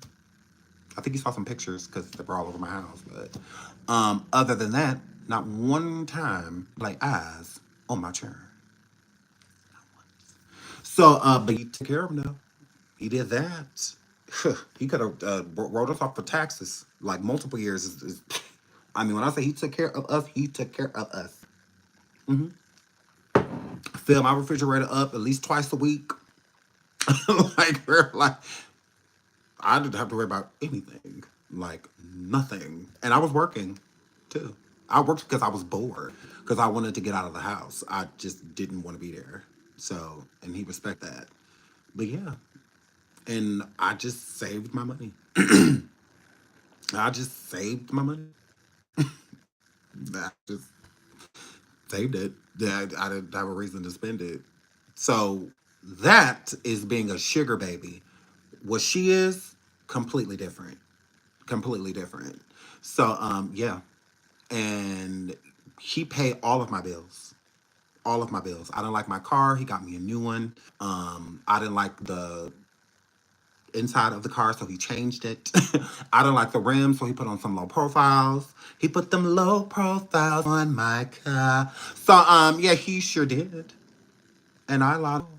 So yeah, so it's all about, because a lot of people, when they do get older, they're just looking for companionship. They just want somebody to be around, somebody to talk to. He thought I was hilarious. We still speak to this day. He'll still call me sometimes and, check on me, and stuff like that. I'll call on him, or his birthday. I always call him on his birthday, and whatnot. So, yeah, there was no bad blood or anything like that. Not at all. I was just ready to move on with my life, so I did. Shout out to Sandrina that we have for the super sticker. I was ready to move on with my life, so I did just that. I was a sugar for like 3 years. I went on amazing trips. I've been on yachts. I've ate a dinner and breakfast with the captain. I steered yacht. Like I learned how to drive a yacht, or steer. Like, it was amazing. It was the sky was the limit. So yeah, and we're still cool to this day. We don't have any issue. He has a new baby. I'm cuter, but he has a new sugar baby. And just congratulate, shout out to them. But yeah, I moved on a long time ago in my life. This just ain't the same thing. So yeah, and what her saying, like, it's more safer, not a word, but it is safe. It is, because you are getting to know the person. It does make it so that you don't have to worry about people like hurting and harming you. But what she does, because she talks about, we're gonna get to that, about how men were putting their hands on her and stuff like that. As a sugar, I was never in any danger. So I gotta worry about, because people on the streets, you deal with so many weirdos, creeps. You can get hurt. Different guy every hour. Every hour, probably every even 30 minutes. Right. And at this point, I need to have, like I said, a relationship with people. So like, I have like millionaires, NFL players, athletes, doctors, real people. So she naming a plethora of people. So that's not a sugar baby. That is a prostitute. It's not the same thing. Sugar daddy is what you have at one time. He even said it himself. Sugar daddy is something you have at one time. Correct. One. Like, you don't have a bunch of them because they're territorial. So you go your own bag. You know, if anything, you're gonna mess up your own bag. So I mean, about over 10 at once. Really? she said over 10 people at once. And how Girl. long will these relationships last? They still going on. Ooh. Until maybe something like, they don't have enough money, or because, I'm not cheap. I'm really not cheap. I felt that. Me neither, girl. When I first started, I used to, when people first start, you get kind of like fucked over. But when I start realizing what my worth was by the type of sugar daddies I was getting, I'm like, wait a minute. I don't need to charge 200 or 300. I need to charge 5, and then I need to charge 1,000. Oh, this one. That is prostitution. Cause girl, I didn't charge anything. I charged his card. That's it. That's it. I would charge his card. You're giving a price to me that you say the price before you lay down and get it.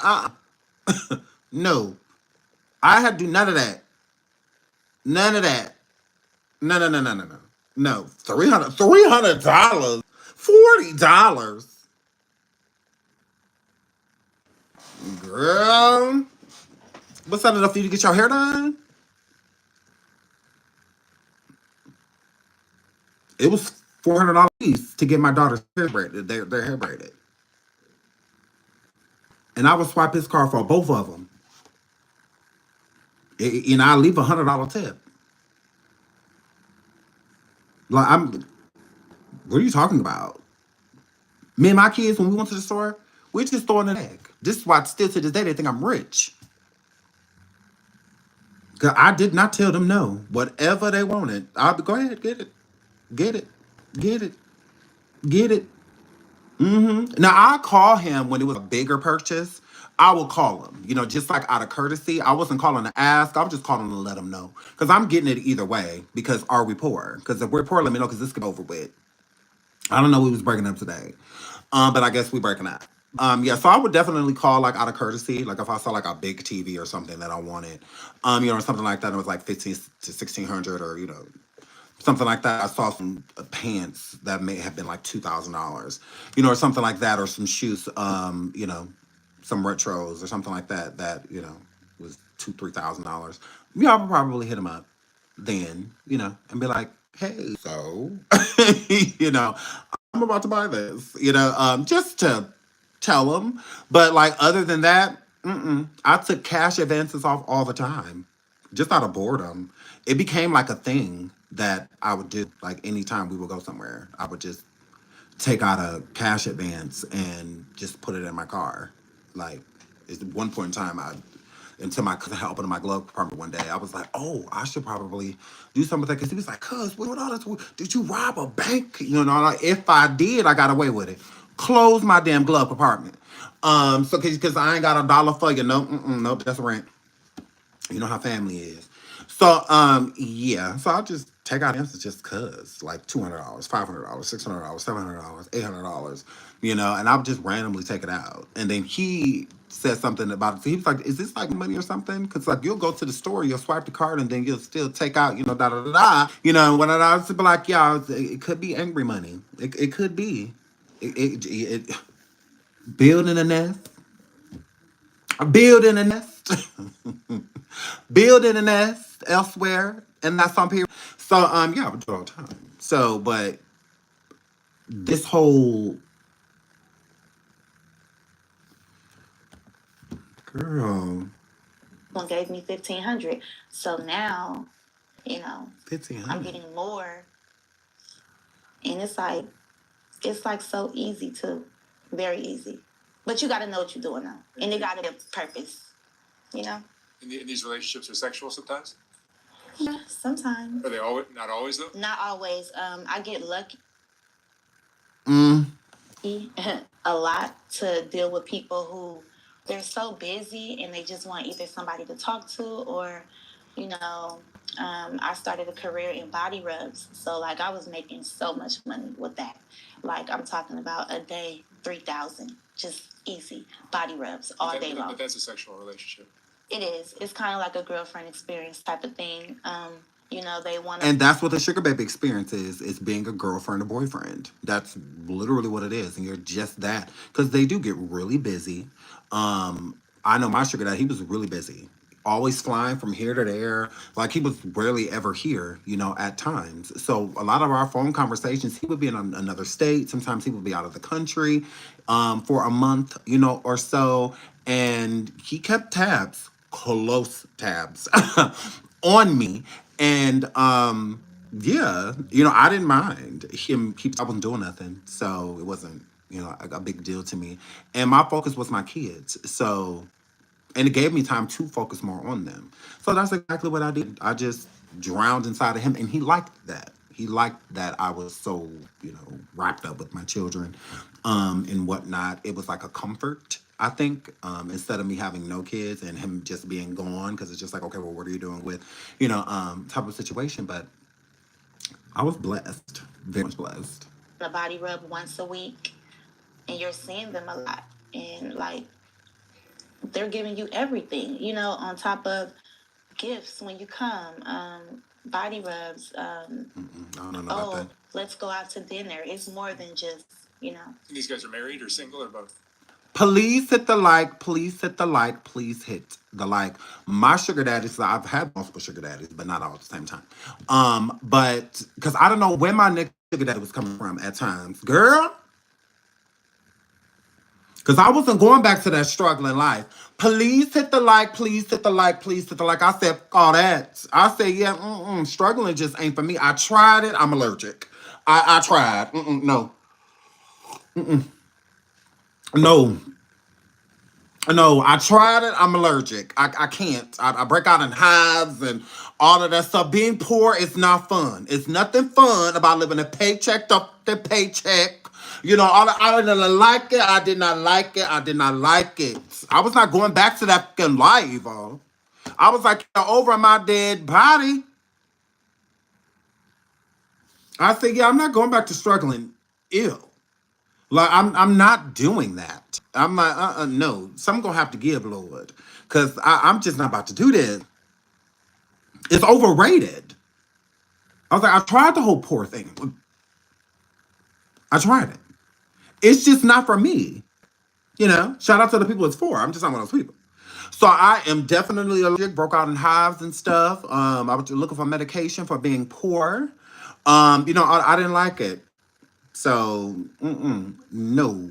Please hit the like. Please hit the like. Please hit the like.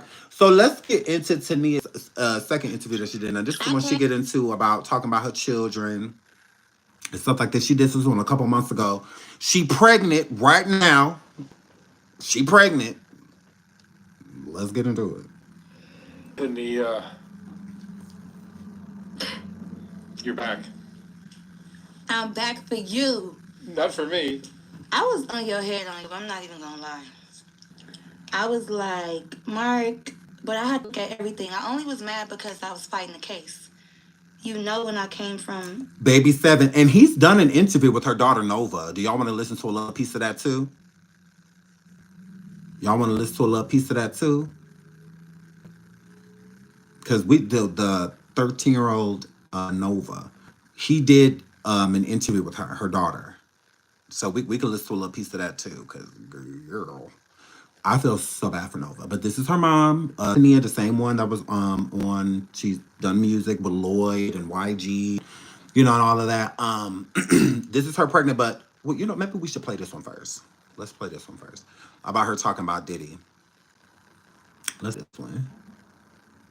if he was like, guess where we're going tonight? I'm like, he's like, to Pete's house. I'm like, oh, really? I'm like, that's crazy because I hear a lot about Pete. And I'm like, his house for what? Like, to go sing? He's like, no, he's throwing this wild party. Da, da, da. I'm like, oh, okay. So we went from Club Live. It ended at like, the clubs end at like 3 or 4, not 2, like how out here is. So we waited around the Prince's mansion for about an hour, and then as soon as So she said she was dating a prince, and this prince had invited her to Diddy's house And she thought that maybe she was going for music. She was like, "Oh, okay, well, we're going for music, like we're about to go pour, stuff like that." And he like, no, where he's actually throwing this really, really wild party. So let's listen. She said she was dating a prince, y'all. She said she was dating a prince, girl. We went, we all got in the car, like a big Uber, and me and all the other girls. Now, mind you, I'm the only black girl. So I'm like, oh, yeah, I'm about to meet Pete. Like, I'm probably going to have to sing for him. Da, da, da. She said she about to meet Diddy. She probably going to, because they keep bleeping Diddy's name out. But she's saying Diddy. Please hit the like. Please hit the like. Please hit the like. And Prince of Dubai, I believe, Juletta, I believe she's talking about the Prince of Dubai, the Princess of Dubai, I believe. I just tried to, like, keep my composure. So we get there, and that's when stuff got weird.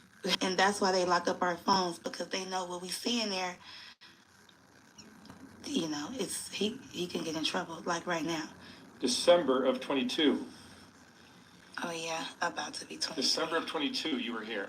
You did our first interview. You were just some girl that I met through a friend. Right. We were doing this interview, and you mentioned something about... I accidentally mentioned it, too. Like, it slipped out. About Pete. About Pete. You went to one of his parties. Yeah. Crazy party. And he's in the news now because of all the scandal. And they didn't believe me. But when it started, So she did say something in one of the interviews that we're just listening to. The first interview that we're listening to. We listened to the whole interview. We just listened to the beginning of it. But so please make sure you go over to Soft White Underbelly to check out the entire interviews. I really do like his channel. I think he's great. I love all of his content. But she did mention some things about Diddy in the interview, and she said that it slipped out, that she didn't mean to say it, but it slipped out. Too persuasive. I think Snacks was talking to Tanea. Snacks is always here, so I don't think that. So if you could take them off mute, I don't think Snacks was talking to me because I wasn't talking when she said that. So I think she was talking to her. But yeah, please hit the like. Please hit the like. Please hit the like. So yeah. So I think that it's not that people didn't believe her. It's just, like she said it on accident. She didn't necessarily elaborate, but she is elaborating now. So, I don't know. Software really gives me give me creep vibes. Does he, Naomi? I just started listening to him a few years ago, but I'm liking what I'm hearing thus far. I like Software Belly. I like, and he believes in putting his own content together. I think it's really original how he does this stuff. You could tell it's his own formula, which I like. And he keeps up with the stories of the people that he interviews and stuff like that. So I think that that's cool. But so now that the Diddy thing has become viral and everybody's talking about it, yeah. So coming out, people were like mentioning me, like, you were telling the truth about it. And I'm like, duh, I'm not gonna lie about something like that. And I kind of like tried to briefly talk about it because I knew it wasn't gonna seem, because it was just too much. It was too crazy. It was too crazy. People were gonna think that I was just lying. It had like a lot of people involved, celebrities and stuff. So I was trying to be real vague about it. But that party traumatized me. How did you get invited to it? By being with a prince that I met in LA. He lived in Glendale, California. And, long story short, I got out of this crazy little contract and I was looking for. Shout out to BJ Investigate. Y'all know I love her. But I mean, I understand that, and that may be her premise on it, but there's people that do videos on BJ. There's people that do this on me. They say all type of stuff about me. All type of stuff. People do videos and say all type of stuff about BJ. Don't make it true. Just their opinion. So it's the same thing with BJ. She thinks he's crazy. That's a thought. That's an opinion. So yeah, I just found out about him. So I'm not just gonna just judge the man. I don't know enough about him to judge that. She may have, like, she's done deep dives and things like that. So that's BJ. She's done her research. I have not. So I would like to look into him myself and gain my own opinion of him, because I would do the same thing for BJ. If somebody was just like, "Oh, I don't like BJ. She's creepy. She's this. She's that." Well, I'm gonna do my own research. I'm not just gonna just agree because Tasha K did a deep dive on BJ. So now I'm just not gonna. No, I'm gonna go. I like BJ. So if I'm gonna think anything differently of her, it's gonna be because I'm doing my own research. So it's the same thing with Soft White Underbelly. If I think differently of him, then it's gonna be because I do my own research. So For somebody to invest in me. And I knew somebody who knew somebody that was like, I want to introduce you to a prince. He know a lot of celebrities, producers.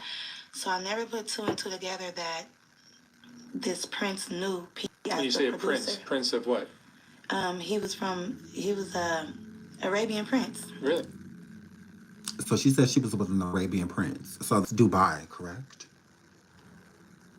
Is because y'all know Prince William, Prince, Harry.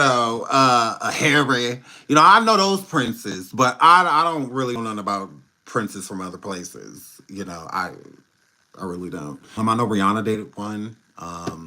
I believe Janet Jackson was married to one for a little bit, had a kid, got divorced, something like that. So yeah, but I have not Prince Boo Boo. I cannot. But she says she was with the prince. I'm not gonna say she's lying. I'm interested in hearing her story. I can't say she's lying. Yes, and he really was a prince for real. But I wasn't worried about him being a prince. I was worried about who he actually knew. So when he invited me to, he met me. He said, "I want to invite you tomorrow to Music Ultra Week, whatever." And it's like an event, Ultra Music Week. It's like an event for like 2 weeks where people party, party, party, including people. And they party at Club Live. They party at like just in South Beach, Star Island, like where people stays or throw his offs at. And I never knew that we were gonna go there because I was there for 2 weeks and I knew it was something fishy. He kept saying, "I got a surprise for you. I got a surprise for you." I'm like, I'm only supposed to stay for 2 weeks and I'm here longer than than 2 weeks.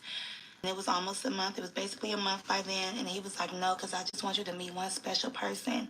So he ended up telling me, like, when we went to Club Live, he was like, "Guess where we're going tonight?" I'm like, "Where?" He's like, "To Pete's house." I'm like, "Oh, really?" I'm like, that's crazy because I hear a lot about P. And I'm like, his house for what? Like to go sing? He's like, no, he's throwing this wild party. Da, da, da. I'm like, oh, okay. So we went from Club Live. It ended at like, the clubs ended at like 3 or 4. So is she reading that? Oh, okay. Hold on. 'Cause I'm like, didn't you just say all this? Dipping. And they're drinking mimosas in the pool, but then it's like a waitress walking around giving people drinks, just passing people drinks, and people are just taking them. Me, I don't drink like that, but I'm like an occasional drinker. Like I'll drink if we're partying or whatever, just for that occasion. So, because people are gonna keep saying drink, drink, drink, but I didn't take a drink yet. But I just had it in my hand. One of the sons seen me walking, mind you, I'm with other girls, but Ooh, one of the sons. It better not have been so I was Quincy. walking with one girl. She's a Puerto Rican girl. Was it Quincy? So Pete's son was like, "You," and I'm like, "Me or her?" And then he was like, "No, you. Come here." So I went to him, and he gave me some shoes. So these shoes was like some terry cloth, like robe shoes, white shoes. And I'm like, "What am I supposed to do with these?" He was like, "Go in the house." He was like, "Everybody who gets these shoes, you get to go in the house." But I'm thinking you could just go in the house if you want to, but everybody can't go in the house. They're literally selectively picking who they want. So I'm like, "Well, what about my friend?" He was like, "Not only you." I'm like, "Okay, cool." I'm holding the shoes, walking around. I'm a good loyal friend. I'm not going to go inside a house where they said my friend can't go. So we just walking around mingling. But we tripping out, looking at everybody like they off everything smoking and jumping around like hooligans. And so I seen people, whatever, and I seen him with the prince. I'm not going to say what he was doing, but something really, I get real nervous. Some Do y'all believe her? I don't know. I don't feel like I don't know if she could be telling the truth. I don't know. I don't know. I think could be telling the truth. She could be. She could. I don't know. Ooh, y'all talking about some note. How are we thinking right now? She said that one of Diddy's sons, do y'all think it was Christian or Justin? Because it better not have been Quincy. But I think it's very possible that she could be telling the truth. So do y'all think the son was Quincy or Justin? No, not Quincy. Lord, not Quincy. Ooh, Lord, not Quincy. Justin or Christian? But it was Justin, Christian. Y'all saying? Y'all saying I don't. You says I don't believe her. Okay. You says I'm John. Mm-mm. Please hit the like. Ooh, not Wolf son, Jamila. Please hit the like. Please hit the like. Please hit the like. Ooh, girl. Ooh, girl. I don't know, this getting juicy though. She said that she was invited in, not everybody was invited inside. That's what the story does sound plausible because I feel like that is what they do. They have an open party and then there's another party, but it's certain energy, certain people they're gonna invite in. They're not just going to invite anyone into the party. Shout out to the 563 live. We have 751 people in the building. Please double tap that screen if you have not double tapped it already. Please hit the like, please hit the like, please hit the like. I would really appreciate that. But listen. Something real crazy because I don't like to really expose people. I could talk about me, but it's about like me and my family because it's us. But when it's other people, bro, doing something real, well, that's all I'm gonna say. So she said Diddy and the Prince was doing something real sexual. She said she ain't gonna say exactly what it is, but they was doing something real sexual. Real sexual. We're gonna play like another like minute of this and then we're gonna jump back to the other interview. So that we can see and so that we can get on, okay? So he's doing something with himself. And I'm like, girl, do you see him? She's like, yes. But mind you, we're screaming like, girl, do you see him? Oh my God. Because of the music. And I'm just like, whatever. Then he starts to act like really obnoxious, like, I'm the king of the world, jumping around, doing all this stuff. So I'm like, okay, that's regular people. But what got me was how he walked up to me and was like, why are you not in the house? And I'm like, what do you mean? He like, how are you enjoying my house? So we had a little talk or whatever. He started talking about all these things. Oh yeah, you're the one that, I seen was telling me about the prince. He's like, oh yeah, it's very nice to meet you. Like your life is not gonna be the same. Da da da da. We started talking about going to Cuba. Are you going to Cuba with us? I'm like, what? And that's the thing. I didn't really know about this. So this is when I start asking around or whatever. And I said that in the last interview. But to get to the point, I ended up going in the house because he was on me, like, going to that house. I'm like, okay. And then the person that he was dating at that time, we're not going to say her name, but we all know, she came and was like, what are you doing? Because he was talking to me for too long. So she came to, like, rub on his shoulders or whatever, and he just pushed her. And I'm looking, like, real uncomfortable, like, oh, I know what this is about. I don't want to be in the middle of there or whatever.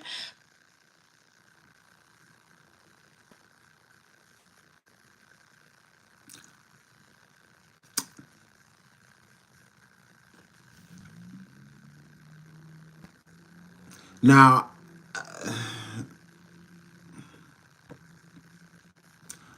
I believe she's talking about Young Miami. I believe. I believe it's Carisha. I believe. Hmm. It's giving Carisha. Carisha. Um, interesting. Interesting. I'm not gonna say she's lying. I'm not gonna say she's lying. Um, yeah, she did say a seam. She said that Diddy said a seam. She did. So you could tell that definitely slipped out. Um,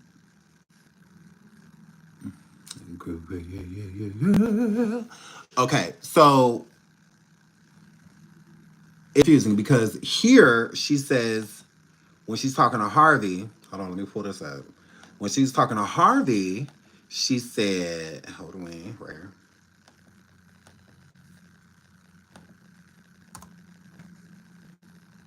Wallace. I am a singer-songwriter, and I was at one of I believe to be one of P. Diddy's freak-offs.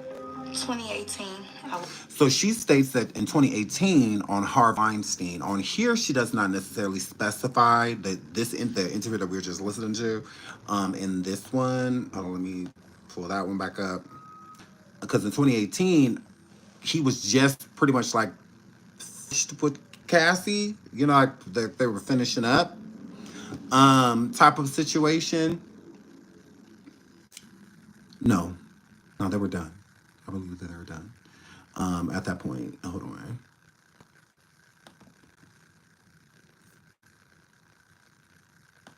house. I'm like, oh, really?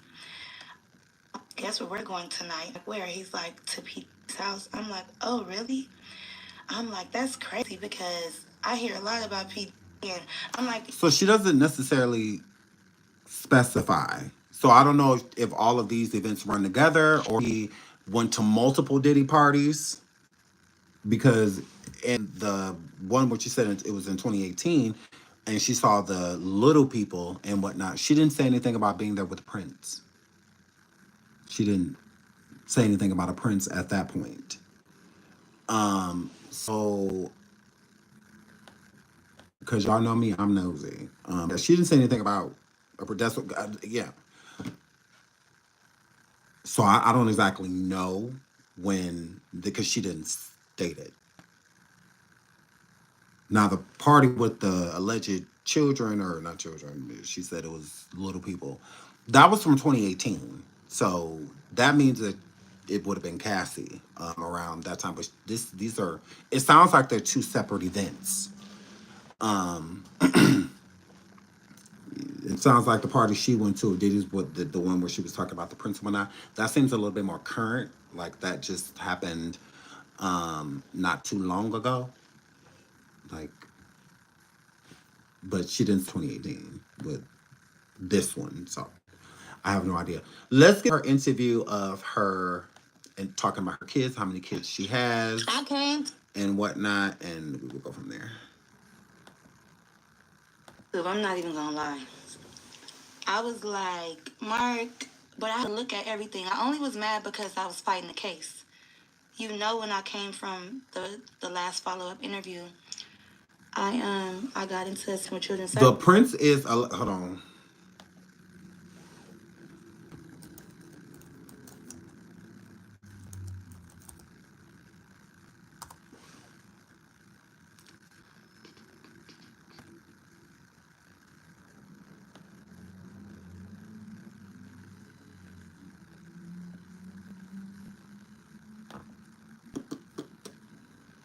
Okay, so who is Prince Azim? Internet reacts to viral Tanea interview, because we were going to talk about this in the next live, but just to give y'all an idea, aspiring hip hop singer, songwriter, and model Tanea recently claimed that she attended and had an alleged freak off party in 2018, which reportedly left her traumatized. She made the claim during her October 12th sit down with Soft White Underbelly podcast. Initially, Tanea alleged that she was invited by an Arabian prince with Hollywood connections to accompany him to one of Sean Combs' interviews. She further explained that she met the prince while trying to kick off music career. However, later at the 15-minute mark of the now viral interview, she was heard seemingly dropping the name Azim, and the of this internet began to connect the dots and speculated that the Arabian prince Tanea was talking about was none other than Prince Azim of Brunei. Is it Brunei or Brunei? The deceased son of Hassanel of Boyle Lord Bolkia, the Sultan of Brunei, who once had a brief stint as a Hollywood producer. Okay, so this is who allegedly, okay, he's deceased, and he is the son of Hassan al Bolkiah, the Sultan of Brunei. So allegedly, he is deceased. He is no longer alive. So there you go. So that we don't keep getting asked that the entire live, because that would be annoying as fuck. So yeah, there you go. He was allegedly the prince of the Sultan of Brunei, and he is deceased. He worked here in America as a producer for a while. So again, it does add validity to her claim that that's how she met Diddy, through music, when it came to the prince, allegedly. So could be telling the truth. She could be. Services, and I'm thinking it's because of my daughter. It wasn't even because of my daughter. It was just allegations of lies that people were saying. They knew, hey, my daughter is a runaway. I've been putting reports. The courts was like, yeah, we've seen this before. Like, there's not really nothing that a parent that has been trying over and over for the past 2 years is it's of the parents' control once they hit the streets. So when I found out like all the allegations or whatever, the reason why my kids had got taken is because they couldn't find me. I was running from a DV relationship. I kind of talked about it in my first one, like, baby daddies will put their hands on you and they act like pimps, and they do. But since I don't go for that. No, but nobody acting like a pimp. You were being pimped. Like, that's all. You flee a domestic relationship. Sugar babies don't go through all that, so, but whatever. A domestic violence relationship, they try to get you back in. And, it's a lot of stuff going on. Like, I'm pregnant right now. You're pregnant? It's a lot. How far along are you? About to be 6 weeks, basically. I just went to the doctor yesterday. I been knew that I was pregnant because I took a test, but... You're going to keep it? I'm going to keep it because I was pregnant in January of this year. And when my kids got taken, I got an abortion because I felt like I need... Wow. It's like, so since y'all taking my kid, I'm going to get rid of this one. But then y'all get mad at Trump, though. This is what he's trying to prevent. People like her from doing things like that. Because why keep this one? This is what they're trying to prevent. People just ending babies' lives just all willy-nilly, out of anger, or out of retaliation. It's like this be the point. But people don't want to talk about this type of stuff, though. Like the Cardi B's, and people like that. It's like, okay, well, let's talk about it. Like, because that's crazy. In January, you were just pregnant, and then you got rid of that child because CPS was taking your other children, but you pregnant again. And you already got 6 kids. 6 kids. Crazy.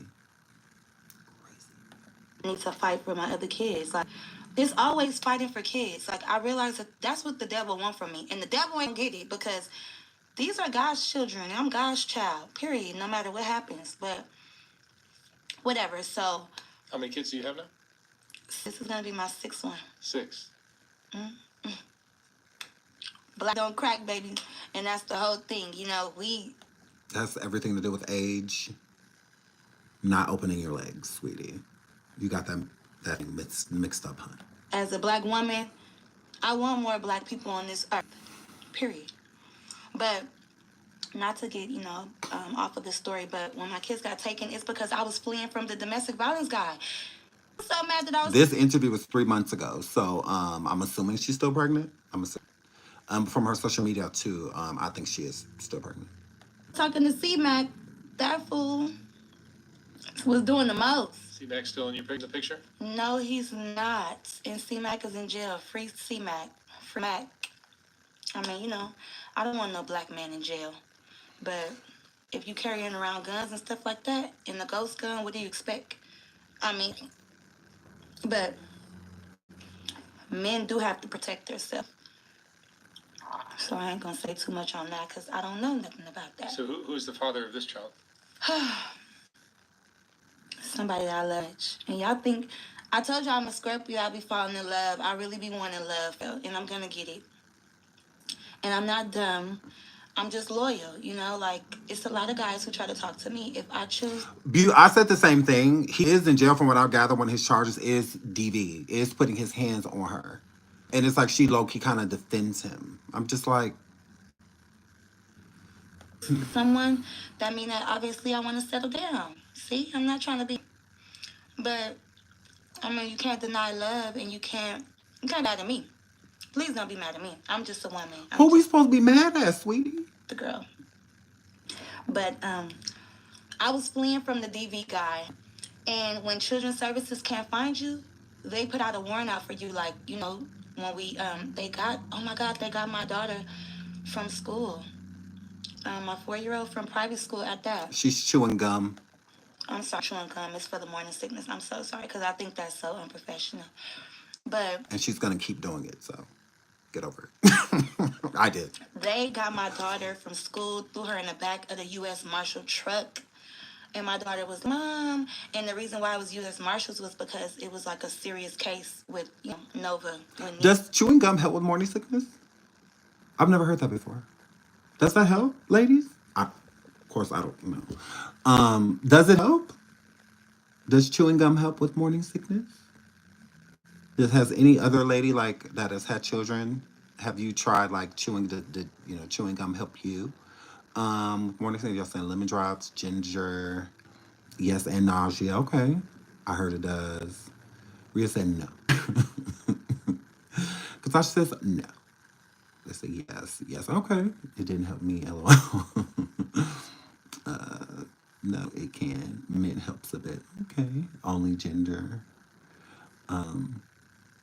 No children. Oh, but yes. Okay. I says yes. My brain cells are. I could not with y'all. Talana said nothing helped me. The Talana said it helps. Yes, for me it did. Okay, so yeah, she said that's why she's chewing gum because she's pregnant and it helps with the morning sickness, girl.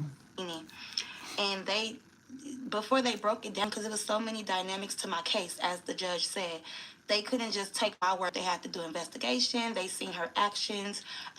They would see her be in my care again, and then she'll leave. She'll come to some of the visits, and then she'll leave from the visit. I Nova really don't care. She really don't care, but that's my baby. I can't give up on her. Where's Nova now? She's safe. She's safe right now. You probably don't want to say where she is. I don't want to say where she is. Now, Nova, let's get into Nova. Nova is her 14-year-old daughter, 13, 14-year-old daughter, her oldest child out of the technically 6 that she has. So let's get, hold on. No, this is Tanea. I want to hear Nova right here. Nova. And your name is? Sweet Fantasies. Sweet Fantasy. Yes. Fantasy. Where'd you grow up? Where are you from originally? I grew up out here in Los Angeles, Watts. Tell me about your mom and dad. Mom and dad, they raised me. They raised me had a good childhood, good life. Wait, hold on. Is this the wrong person? Yes, Who's back? sorry. Here's Nova. Sorry. Hi, Mark. Hi, Nova. Your mom was here a little while ago. Yeah. Or so ago. And she lied about everything. Did you see that video? Yeah. She's gonna say you're lying, so it's like Whatever.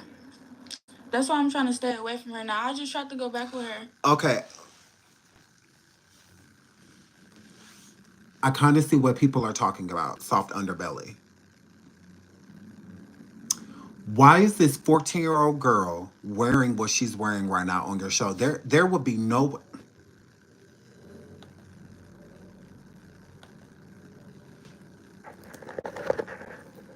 There would be no way in the world she could come on my show like this.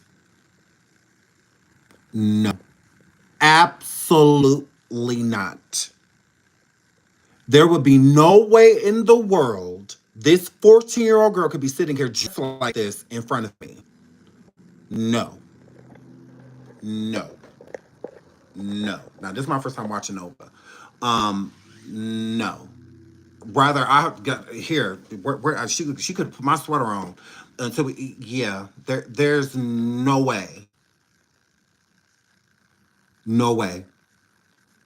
No way could this 14-year-old girl could be sitting dressed like this in front of me? No. That is weird.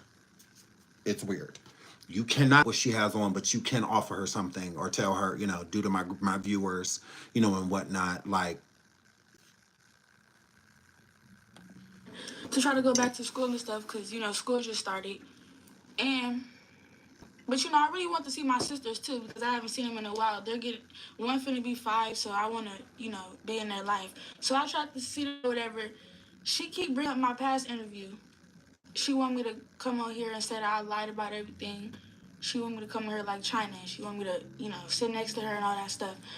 So she was asking me like, so what's been happening to you out there? Like, you don't mean nothing, but you could tell the internet. So I told her one thing. I'm like, okay, I got raped. And then we passed the room. It was on Broadway and something. And I was like, yeah, I got raped in this room. And then she was like, oh yeah, I don't want me or my kids around no victim. now this is Nova saying that this is what Tanea, her mother, said to her. Like, oh yeah, I don't want my kids around no. Oh God.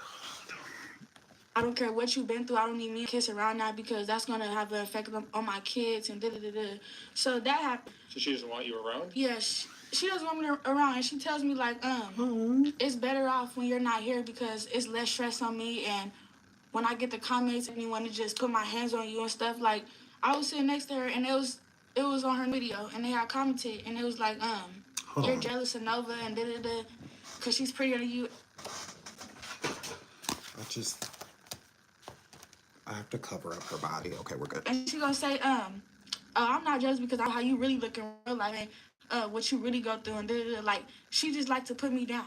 And do y'all think that she jealous of her daughter? Because it does give a little piece of that. It does give a little piece of that. It does give a little piece. Because, wow, this poor girl. Wow. God, I feel horribly for her. The things that she must deem as normal. Because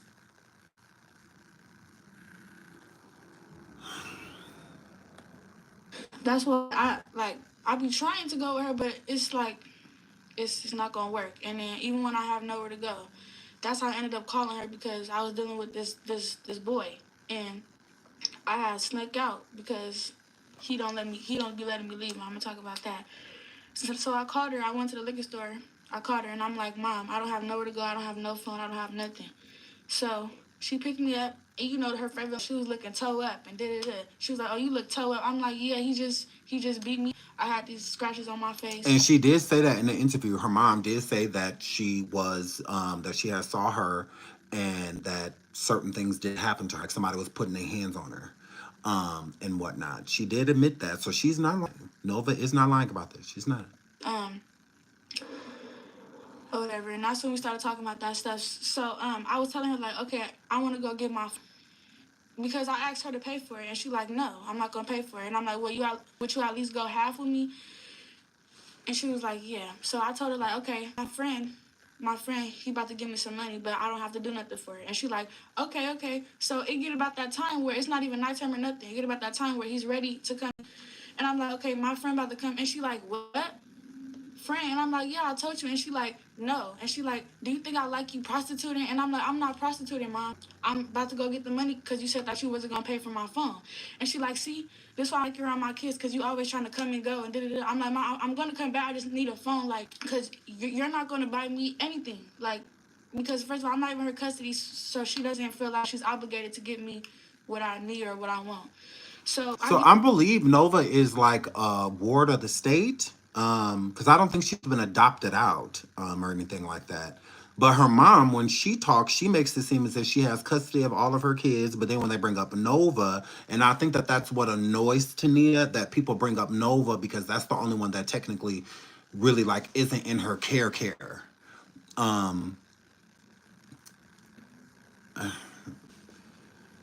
Poor thing. I think Nova drives her crazy because Nova has like information on her, Nova not defies her, but doesn't let her lie, Nova will tell the truth. Nova will be like, yeah, no, she lied. No, this is what's actually going on, and whatnot. But she tries to allude that everything is fine between her and Nova and that she has everything under control when it comes to her daughter, and she does not. And it's pretty evident. Get in the car and she's like, okay, I'm just gonna drop you off, because I told her to drop me off. I was like, can you drop me off at the school, because I'm gonna meet my right there. She didn't even drop me off at the school. We get on the street, and this is the hood that I was talking about that didn't like me, that I used to be with. She dropped me off in that hood. I'm like, Mom, them girls is from Front Street. And she like, I don't care, bitch, you wanna go be a hoe, and da-da-da. So she kicked me out the car, literally with her feet, kicked me out the car, opened the door and kicked me out. So I'm like, Mom, I started crying, and she zoomed off real fast, and I'm like, and luckily my friend was right there, like already right there to come get me. Cause if not, them bitches would have jumped. So I got in the car and I'm just crying, like shaking my head. She posted on her story talking about me, people sending me stuff in my panties. She posted my panties. I'm like, So that happened. I ended up going with my friend on 108th. I heard little. No, what it gives that Tanea is partially fake. A fake is what she is. She'll go publicly and make it look like she love her daughter and that she love her kid, blah, blah, blah. But then it's a whole nother situation when you look at it from the outside in. That's what she gives. That's what I'm getting from it. This situation, making it look as if she cares about this young lady when she actually doesn't. Like Loki hates her, like, and not because she can't control her, because you threw her into this environment. You made this generational. You could have changed the cycle. You didn't want to. You don't want to change the cycle, and you don't want it to be changed now. I don't feel like she minds Nova going through what's going through, as long as she's not the one that's being held responsible for it. The responsibility fall onto Nova, since she feels like Nova wants to be grown. Since Nova act like she grown, don't want to be grown, she want to be out here in these streets and da da da da da da. Oh, well, get out here into these streets. I also saw somebody said in the chat that Nova stole from her grandparents. It's an old well. The girl wouldn't feel like she would have to steal if she had somebody truly in her corner. She is 14 years old, okay? Nova Mammy is grown. Once you become an adult, therapy is where you get to work out your past issues. You don't get to work them out in actuality. You don't. You don't get to keep making a whole bunch of mistakes as an adult and say because of what your parents didn't do, what they didn't give you, all of that is over. Okay, you can hold your parents accountable while you are underage, while you are still a child, teenage. You can still hold your parent responsible. But once you become an adult, the path is up to you after that, regardless of what you've been through. Not saying that it will not affect you, but if it's that bad, then you need to go to therapy, places like that. Go sit with somebody that can help you work out those inner issues and stuff that you have to work out. And when you start bringing kids and stuff into the world, you don't get to, blame your parents still. Like, you don't get to do that. You are a parent now. So, I mean, my parents made plenty of mistakes, but it doesn't give me that as an excuse to say to my children, if I'm dropping the ball. I don't get to drop the ball because my parents did. Well, my parents didn't teach me shit. Then I probably shouldn't have fucking kids. I probably should have laid on my back or got on top of somebody with all of these issues on the inside of me, squirting it into a woman to create and produce children to take them through the same, if not worse. Like, it's an excuse. Like that, because that's what that is.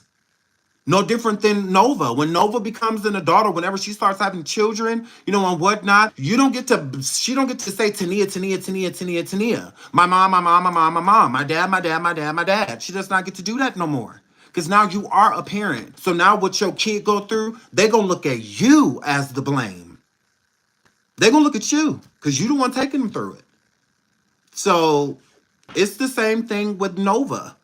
Regardless of what her mom went through when she came up, not saying that it doesn't matter or, no, not saying at all. Where it's going to matter at is places like therapy. That's where it's going to matter. Somebody that can actually help you work it out. Because to go online and say all this stuff, I went through this and I went through that and I went through, okay, well, now your kid going through all of that stuff. What are you going to do about it? What are you going to do about it? What Tanea wants to do is keep having kids. That's what it seemed like she want to do. Throw a baby on top of it. I don't know. That's weird. That it's weird. So I wish Nova the best. I'm concerned about Nova. I'm not worried about her mom. Why would I be worried about her? Like, no, she got 5 kids, 6 kids. Like, no, she needs to be concerned about them. Anybody worried about her? She needs to be worried about this young lady. She needs to be very worried. Very. I would be petrified if this was my kid. And then she's saying that these men is out here taking advantage of her and R-wording her and beating on her. And wow, it's devastating. This beautiful young lady, she doesn't deserve any of this. None of this. She could be living such a different life, like headed towards and having a beautiful future and all of that. And because all I see is she loves her mom. This is a girl that loves her mom but doesn't know how to show it because it hasn't been shown to her. In order to be a mother, you have to learn how to be a mom. That's why the best moms raise the best moms. Literally. That's how that happens. Same thing with fathers.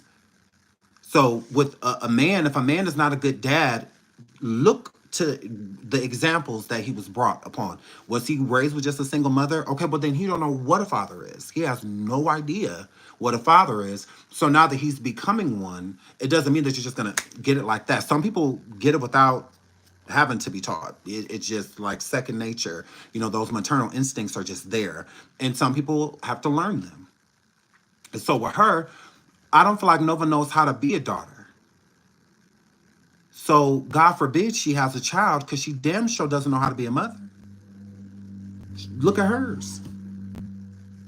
Look at hers.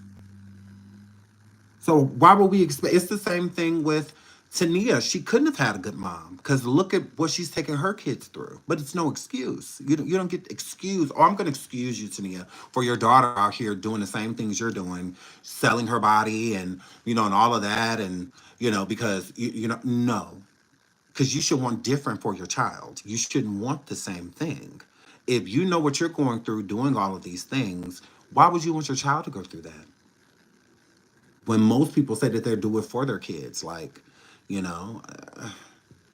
wow, I do this to put food on the table, clothes on my kids' back, all of that. So that means you should want them to be as far away from this as possible, And it's like she pushing the young lady into it because she doesn't want to be her mother.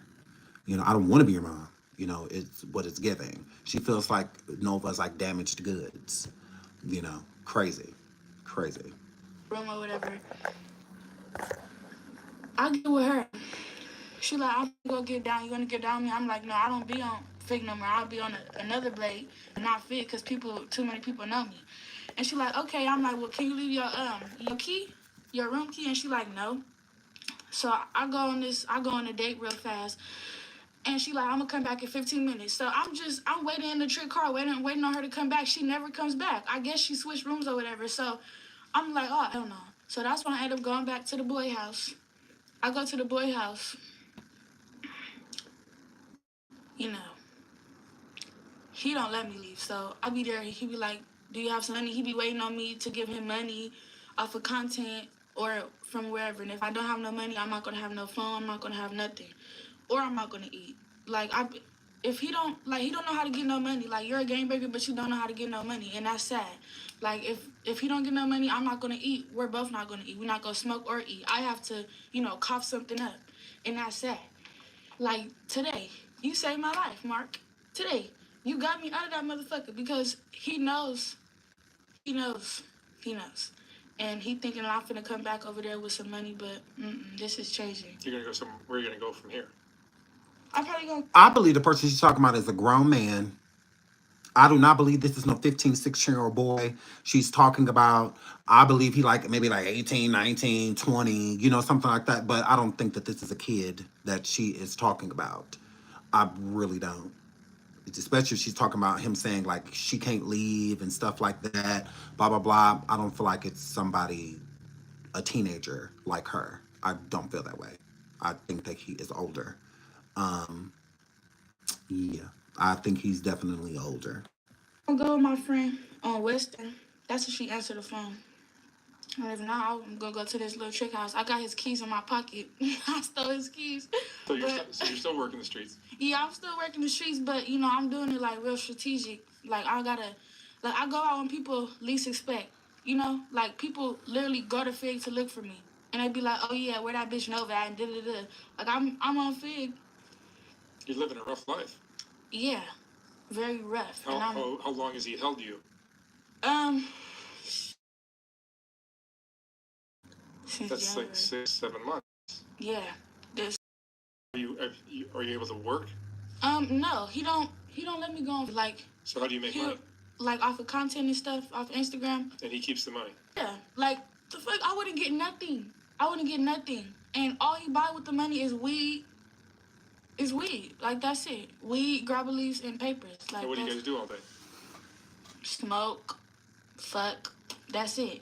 Like it's just no fun. Like yeah, when I first went over there, it was fun because I even told you like I don't do relationships, I don't do boyfriends. I was trying to get back into I'm trying to be a square.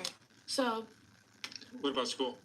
School, yeah, I want to go to school. Like, I keep I want to be a defense attorney. That's what I really want to do. Like, I really want to do that, but I can't. How many years have you missed right now? I haven't went to school since 7th grade. That's so bad for her. It's like, oh my God. This makes me mad at Tanea. Like, it really makes me, like, hate her.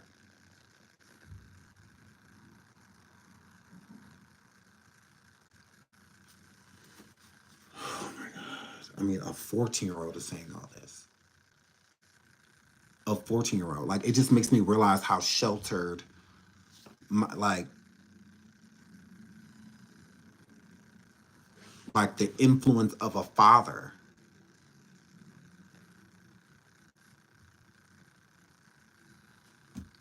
I mean, my daughter 15, about to be 16 in January.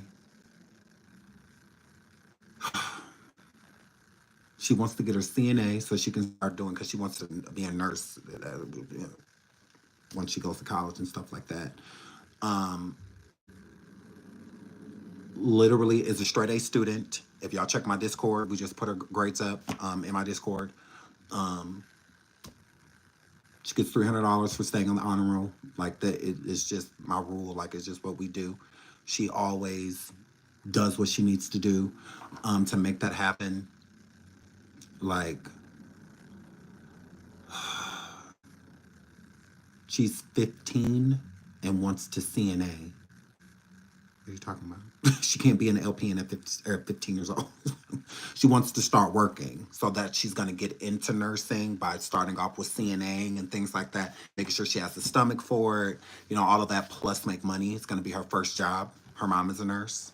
So that's why she's about to get her CNA. She's 15. An LPN has to go to school first. You can't be an LPN without going to college. Like, you gotta go to college. To LPN, RN, any of that all takes college background. So, yeah, she's CNAing because it's gonna be her first job. She's never had a job before. So her first job is going to be that. She's going off the heels of her mom. So her mom is going to get her, the CNA and, help her with all that good stuff. And yeah, so she wants to nurse next summer, that's gonna be her first job, summer job, being a nurse, and whatnot. So yeah, she wants to go to Brown or Brown. I think that's the main college that she's like, her heart is set on, is going to Brown. So, for their medical departments there, rather she goes to school for nursing or be a doctor or whatever. She definitely wants to be a medical.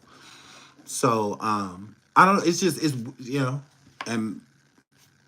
and then to hear this young lady, at 14 years old, it's like, wow. It just makes me see how sheltered, like my kid is compared to, this girl is a year younger than her.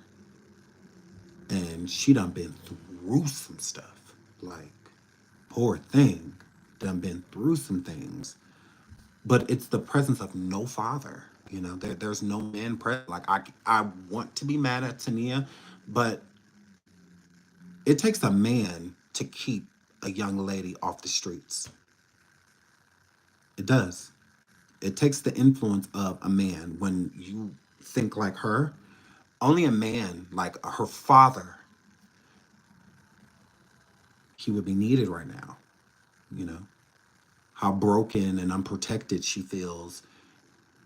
This is why like she said, this man that she was with, he kept her in the house, you know, and all of that, didn't let her leave. All of She's looking for a dominant male presence. That's what she's looking for. A dominant male presence. She wants to be loved by a man.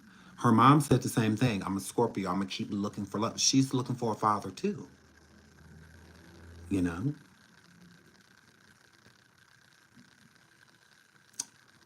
Wow. Sad. She has no protection, like none, you know? For her to be like, oh, I got R-worded here. And the mom's like, oh, Tanea's like, oh, I don't want nobody that doesn't happen to be around kids. And, you know, I was like, no, this is the time you grab your kid, hug your kid, you love on your kid, you know, within that moment. Not treat her like a pariah, like she did something wrong. Like, what did she do wrong? What what did she do wrong? Like, treating her like she got a cold or, you know, a virus or something, you know? It's trauma. And then to point out where it happened, and meaning she's still in the area of where it happened. So she has to keep walking past trauma or driving past that trauma, you know, and whatnot. When things like that happen, it's best to get as far away from, you know, that as possible. But when you're going through so much, she can't even feel like traumatized. It's like you don't have time. You don't have the time for it. You know, you got to get to what's next. You got to get back to the hustle, you know, and things like that. You don't even have time, you know, to sit here and feel sorry for yourself, because you should. You know, you should take that time and feel badly. It's okay. But when you got to move on to the next, it's very sad. Very sad. Shout out to Satan for the super sticker. Says, I have seen all those videos and it's heartbreaking. Makes you want to go upside the mom's head. It don't make me want to go upside her mom's head. I could see a woman feeling that way. As a father, it makes me want to go upside her father's head. It makes me go find her dad. Like, it's hard for me to feel about the mother. It is a father's responsibility to protect his children, boys and girls more importantly. That's why they call it a mama's boy, because mamas protect their sons. That's what they're supposed to do. And when it comes to daddy's girls, fathers are supposed to protect their daughters. That's how the girls become daddy's little girls. That's how. Protection. The protection that the father has over them. The fear of the father knowing that you're dating boys or that you like a boy or anything like that, because of how protective he is over you. That's what creates a daddy's girl. And with the father not being present, that is how daddy issues come along, because you have no sense of protection. So men get away with a lot that they wouldn't get away with if there was a man here to protect you. Okay? So a dude can't just jump into my daughter's drawers because of how beautiful I let her know that she is and the protection that I give her. So you calling her beautiful, complimenting her to that, she can be like, thank you. Like, no. You walk up to my daughter right now and tell her she's beautiful. If you're a woman, she'll say thank you. But if man, she'll be like, I know. She do know, but ask her how. Me, I'm all the validation she needs. She don't need validated by anybody else. I've been telling her she's beautiful since birth. Since birth, I have been protecting her. Both of my daughters. Since birth. You got to go through me to get through them. That's why they don't worry about nothing. My daughter ain't dated a boy that has never met me. I've met all of my daughter's boyfriends. All of them. Because of the protection. She wants my approval. You don't think this young lady wants her father's approval? You don't think she wants her mother's approval? She wants all of those things. She's just not getting them. So it creates a lot of issues. A lot of them. So it's not that she's hard-headed. What else is she supposed to do? If she could go to school and be in school and have somebody that wanted her to go back and forth to school and protect her, make sure she getting on and off the bus or dropping her off and picking her up and all of that stuff, she'll go get her education. But as many enemies as she done probably created on the streets and all of that stuff, and how these dudes pimps her, how they pimp her, go to school, what's stopping them from just ripping her right out of it? Going right up to the building and telling her to come out and off with her, all of that. Like, what's stopping them from, like, her from, there's no protection. She said her mom, she get R word, and her mom said that she don't want that her kids. Where's the protection? So it's necessary. Fathers are very necessary. And I think we got to stop being so quick to blame the moms, which don't get Tanea does need to take accountability for what is going on with her father. And not just her, what's going on with her father, because she should want the father in her life, My kid's mom have an issue with one of my daughters right now. She's going to call me. Let me call your dad. I know your dad will get you together. Sure will. That's what I'm here for. I'm the protector. They know I'll jump in front of a bullet, a bus, a train. They know I'll do all that. They know I will. An intruder break in or anything like that, they come into my room. They knocking on my door. So what is she to do? Crazy. Insane. My anger is with the father. Again, I can have energy towards Tanea. I think that that's the easy route because she's identified. We know who Elvis Mother is. We don't know who her father is. We haven't seen him or anything like that. He ain't going around doing interviews and stuff like that. So since we don't know who he is, let's all just hate the mother. 50-50. 50-50. You cannot be more angry with Tanea than you are the father. You can't. That defeats the purpose, putting all the onto the black woman as if it's the black woman's fault. No, it's these black men got to stop coming into these homes, creating families that y'all don't want none of it, creating children that y'all don't want none to do it, because they're still going to exist. They're still going to exist. A lot of these men, I feel like when they walk out these children's lives, that they act like the child disappears when they walk away. They don't. They don't. It's still there. The responsibility still needs to be taken care of, whether you're going to do it or not. They're both failing her, correct. But again, the energy, to me, it always seems to go to the woman. I do not like that.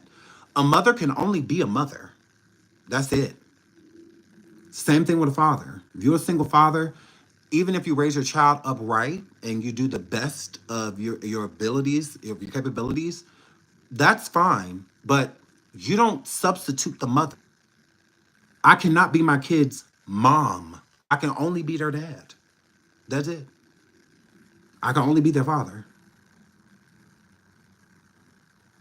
I cannot give my sons what the love that they need from their mom. I can't give them that. I can't, and I can't do the same thing for my daughters. All I can do is be the best dad that I can be. That's it. I can't, whether I'm raising them or not. Whether their mom was raising them alone or not. She can't be me. She can't give them, my kid's mom telling my daughters they're beautiful is going to hit different from me saying it. Me telling my sons that they're handsome is going to be different than their mom saying it. It's different. They have different approaches. We have different approaches, different energy behind our approach. My sons do something, I'm rough. you know, roar, you know, like I'm all up in their face, you know, I'm all up in their face, but their mom be like, come here, come on, you know, her approach is different, you know, so sometimes you need both energies, you know, you need that tough love from dad, but at the same time, you need that nurturing, you know, from the mother. You can't be both, you know, you can try. You know, a mother can be a great single mother and raise her sons and daughters to the best of her capabilities, but she will never replace the father. She will never, and vice versa. The father will never replace the mother. Both are needed. Both are essential, whether you're together or not. You know? So I just don't like the blame being put onto the mother because the audience will put 100% blame on Tanea, and it's not her fault fully. Now, don't get me wrong. She has 50% of that. How this young lady's turning out is on Tanea. Absolutely. But the rest goes to the father. That's who I'm mad at. That's who I want to punch in the face. That's who I'm angry with. Now, I'm disappointed in Tanea. I am. It's disappointing to see her daughter like this. But it's not, she can only do so much, you know, as a mother, even if she brought her back around right now, you know, and pull her back into the household. It does not mean that Nova is going to do what she needs to do. That's where that influence of a father comes in, and I think that it would help, you know, because Nova's mind's already made up. She's been through too much to not view life how she wants to view life.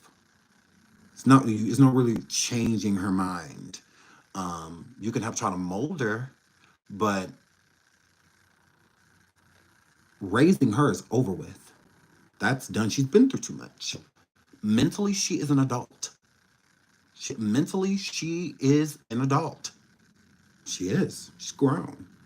You know, in her mind, you can't make her view it any other way. So, yeah, extensive therapy would be needed for this young lady. And to get around some people that love her. I see everything in her eyes but love. The only people I can see her loving is her siblings. I can see her loving her sisters and brothers. That's it. She don't love nobody else. Nobody.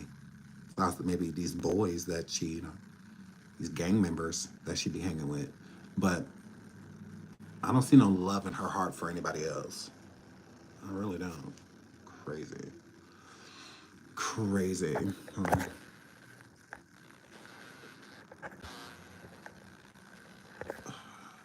Thank you to me for the cash out. Thank you so much, sweetheart. I really appreciate it. And Sharna, it was somebody else. But I love you guys. Thank you so much. I have to get out of here. We will be back with a part 2. I will be doing a surviving Tanea. It's one of the reasons I'm doing this live and breaking it down like this. I will be doing the surviving on her. Shout out to Nova. Prayers and positive energy being sent out to her. I hope she's doing okay. This is a lot. This is heavy. It really is.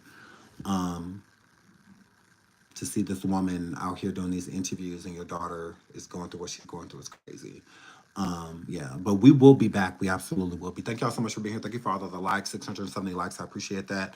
Thank you for sending super stickers and all of that good stuff. I love you guys. We will be back to listen to the rest of these interviews. I want to, it's a lot of information. So since it's a lot, I'm trying to, you know, put it out there in a way that we all can understand. But I love you guys. So until the next show, I'll see y'all. Bye.